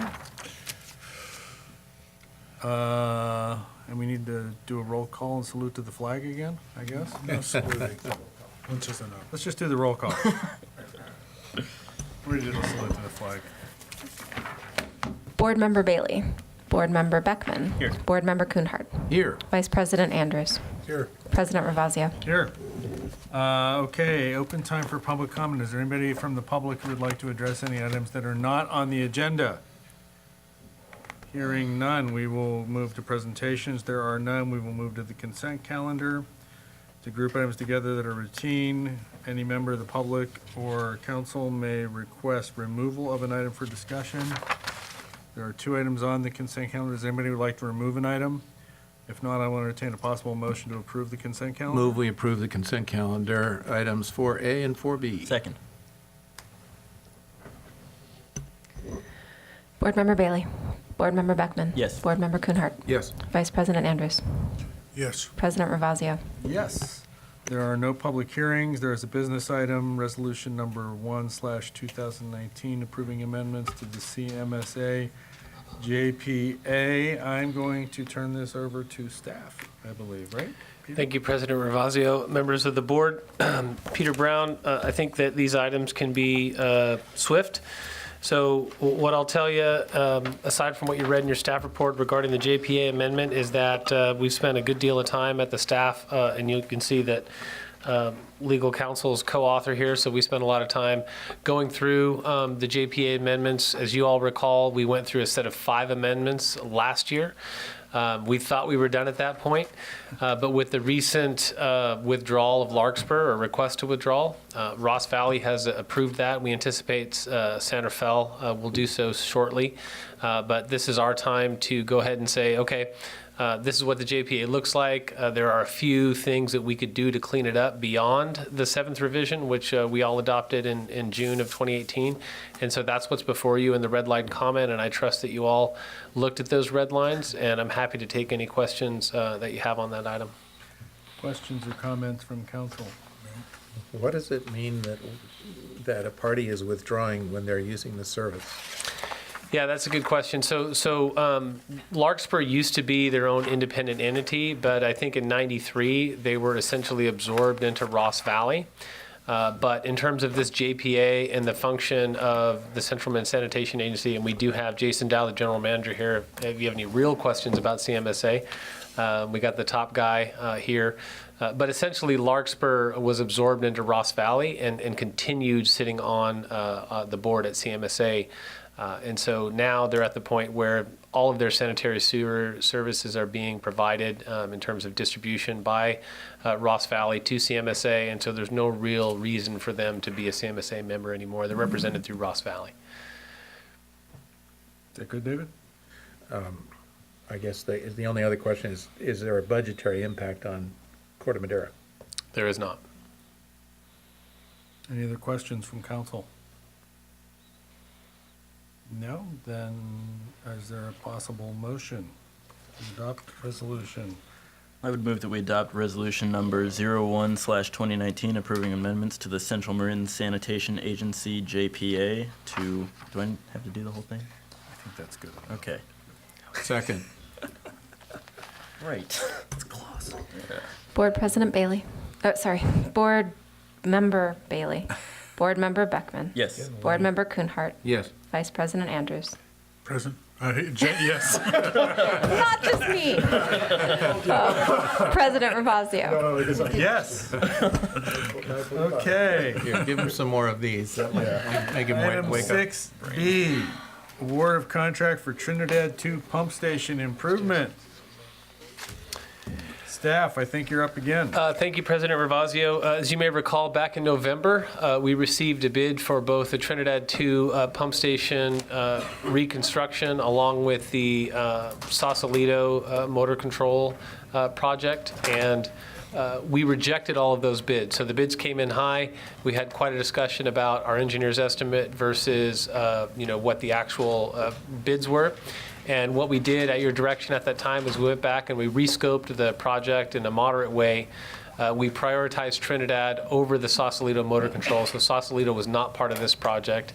That saved us a little bit of money. And as it turns out, the Trinidad redesign came in at a little over $1 million, very close to the engineer's estimate. The last total project cost was 1.7. So in some degrees, we did save a little money by going out to rebid, although about $300,000 of that is because we left out the Sausalito portion. I know Fernandez Stefanik has spent a lot of time on this, and this is the oldest pump station in the district, and we believe that we have a good bid, and we'd like you all to award it so that we can proceed with construction of that project. The last thing I'll say about it is both RJ Succo and Fernandez spent a lot of time kind of removing some of the uncertainties. I know Board Member Beckman has some questions about soils and traffic control and what's happening at that location. They went out, they worked with the county on what the restoration efforts would be for the pavement. We got a little more clarification on the actual soil conditions, and so I think from our standpoint in revamping the project, we removed some of those uncertainties, and that helped get the bid in to where it is. So as you'll note, the lowest responsible bidder, Mitchell Engineering, has put in a proposal of $1,094,592. And the only other attachment is the independent recommendation from Newt Engineering, also recommending the award. So with that, we'll take any questions or. Questions from council? Comments? This is yes, congratulations. This is a huge question, but obviously I think it's obvious that one of the issues that has faced the water mains is settlement. Are we taking care of the settlement issues with these renovations that we're doing to the sewer lines? I would say we are. The thing about this particular project, it's very localized in scope. We are rerouting some of the district lines. We're replacing the material, right? So when you have settlement with something like vitrified clay pipe, then all of a sudden you get cracking. Cast iron, less so. It's a much stronger material. So even if some portions of the ground settle below a long cast iron pipe, it's not likely to sag very much. So this particular project doesn't involve a lot of reconstructed lines. I would say it's only within a few dozen, 20 to 30 yards of the actual pump station where we're realigning things. But when we do mainline work, certainly we are making that change. But I do think it's a valid point that the settlement's a big issue for both the sanitary district and MMWD. And maybe more for sanitary because you need gravity. Yeah. Yes, we do have some areas we have a reverse flow or sag, but not on the pump station area. So. Thank you. Anything else? Is there a possible motion? Move to award the contract for the Trinidad 2 pump station improvement project to the lowest responsible bidder. Second. Second. Board Member Bailey. Board Member Beckman. Aye. Board Member Kuhnhart. Yes. Vice President Andrews. Yes. President Ravazio. Yes. That was interesting. Spice it up. Board member and district manager reports. District manager update on emergency repairs. Thank you, President Ravazio. Briefly, I just wanted you all to be aware, and if you don't mind, Rebecca, if I could have the mouse so I could point out a few things. Does that rule apply to sanitary district? I mean, we started a new meeting. I think it's for council. And we're almost done anyway. So a couple things here. So we want you to be aware that we have a flow meter. So this is basically the area, you're all oriented. This is 101. This is the ramp if you want to go to Larkspur Landing. This is going over to Sir Francis Drake, to Greenbrae. And right in this area, technically within Caltrans right-of-way, but not in Caltrans travel-way, is a vault and a flow meter that is no longer working. This is the last place where the sanitary district number 2 connects into CMSA. Ross Valley also connects at this location. And we do need to do some repairs there at that location for that flow meter and really investigate that vault. We've applied for permits to do so at this location as well as a couple of others where we have air release valves, I'd say at location number 2 and location number 3. And we've not gotten a positive response from Caltrans. They have denied our permits on several occasions, and actually different people have reviewed it and give us different comments. So we'll address comment number 1, resubmit it, different set of comments that weren't addressed before. So we're kind of going through a process with them. We're making one final effort, but the main thrust of this update for you all is that we want to let you know that at the staff level, the district manager level, we may consider declaring an emergency if we need to go in here and pothole and really investigate these things. Isn't that a flood area too? It's also a flood area. Big time, right? Yeah. And then, of course, if something does go wrong with one of these air release valves and we do have a spill, it's not a great location. So we're getting to the point where we may go ahead and act if we're not successful on this last round with Caltrans. But it's just an update so that you're all aware that we're working on it. We're taking it seriously, and we'll keep you posted as we move forward. And that's a shared facility with Ross Valley? It's close. So this is right above this area where this flow meter vault is where we connect at the same location where Ross Valley connects and delivers to CMSA. Is that near where there was some issues several years There ago were. and they ended up suing Yeah, us? And exactly. We sued them and Yeah, this is- everybody hated everybody? This is close to that location, yeah. Oh, okay. If you're looking for direction from us, I will say, do whatever you think you need to do as quickly as possible. That is a terrible spot. Good to know. Awful.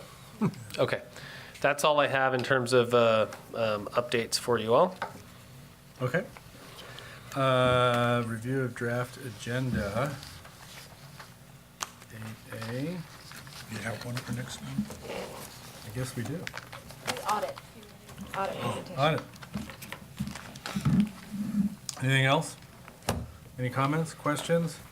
Nope. If not, then I think we are adjourned. Thank you all very much. Good job, Mr. Big- Mayor. Big evening. Yeah. This is easy.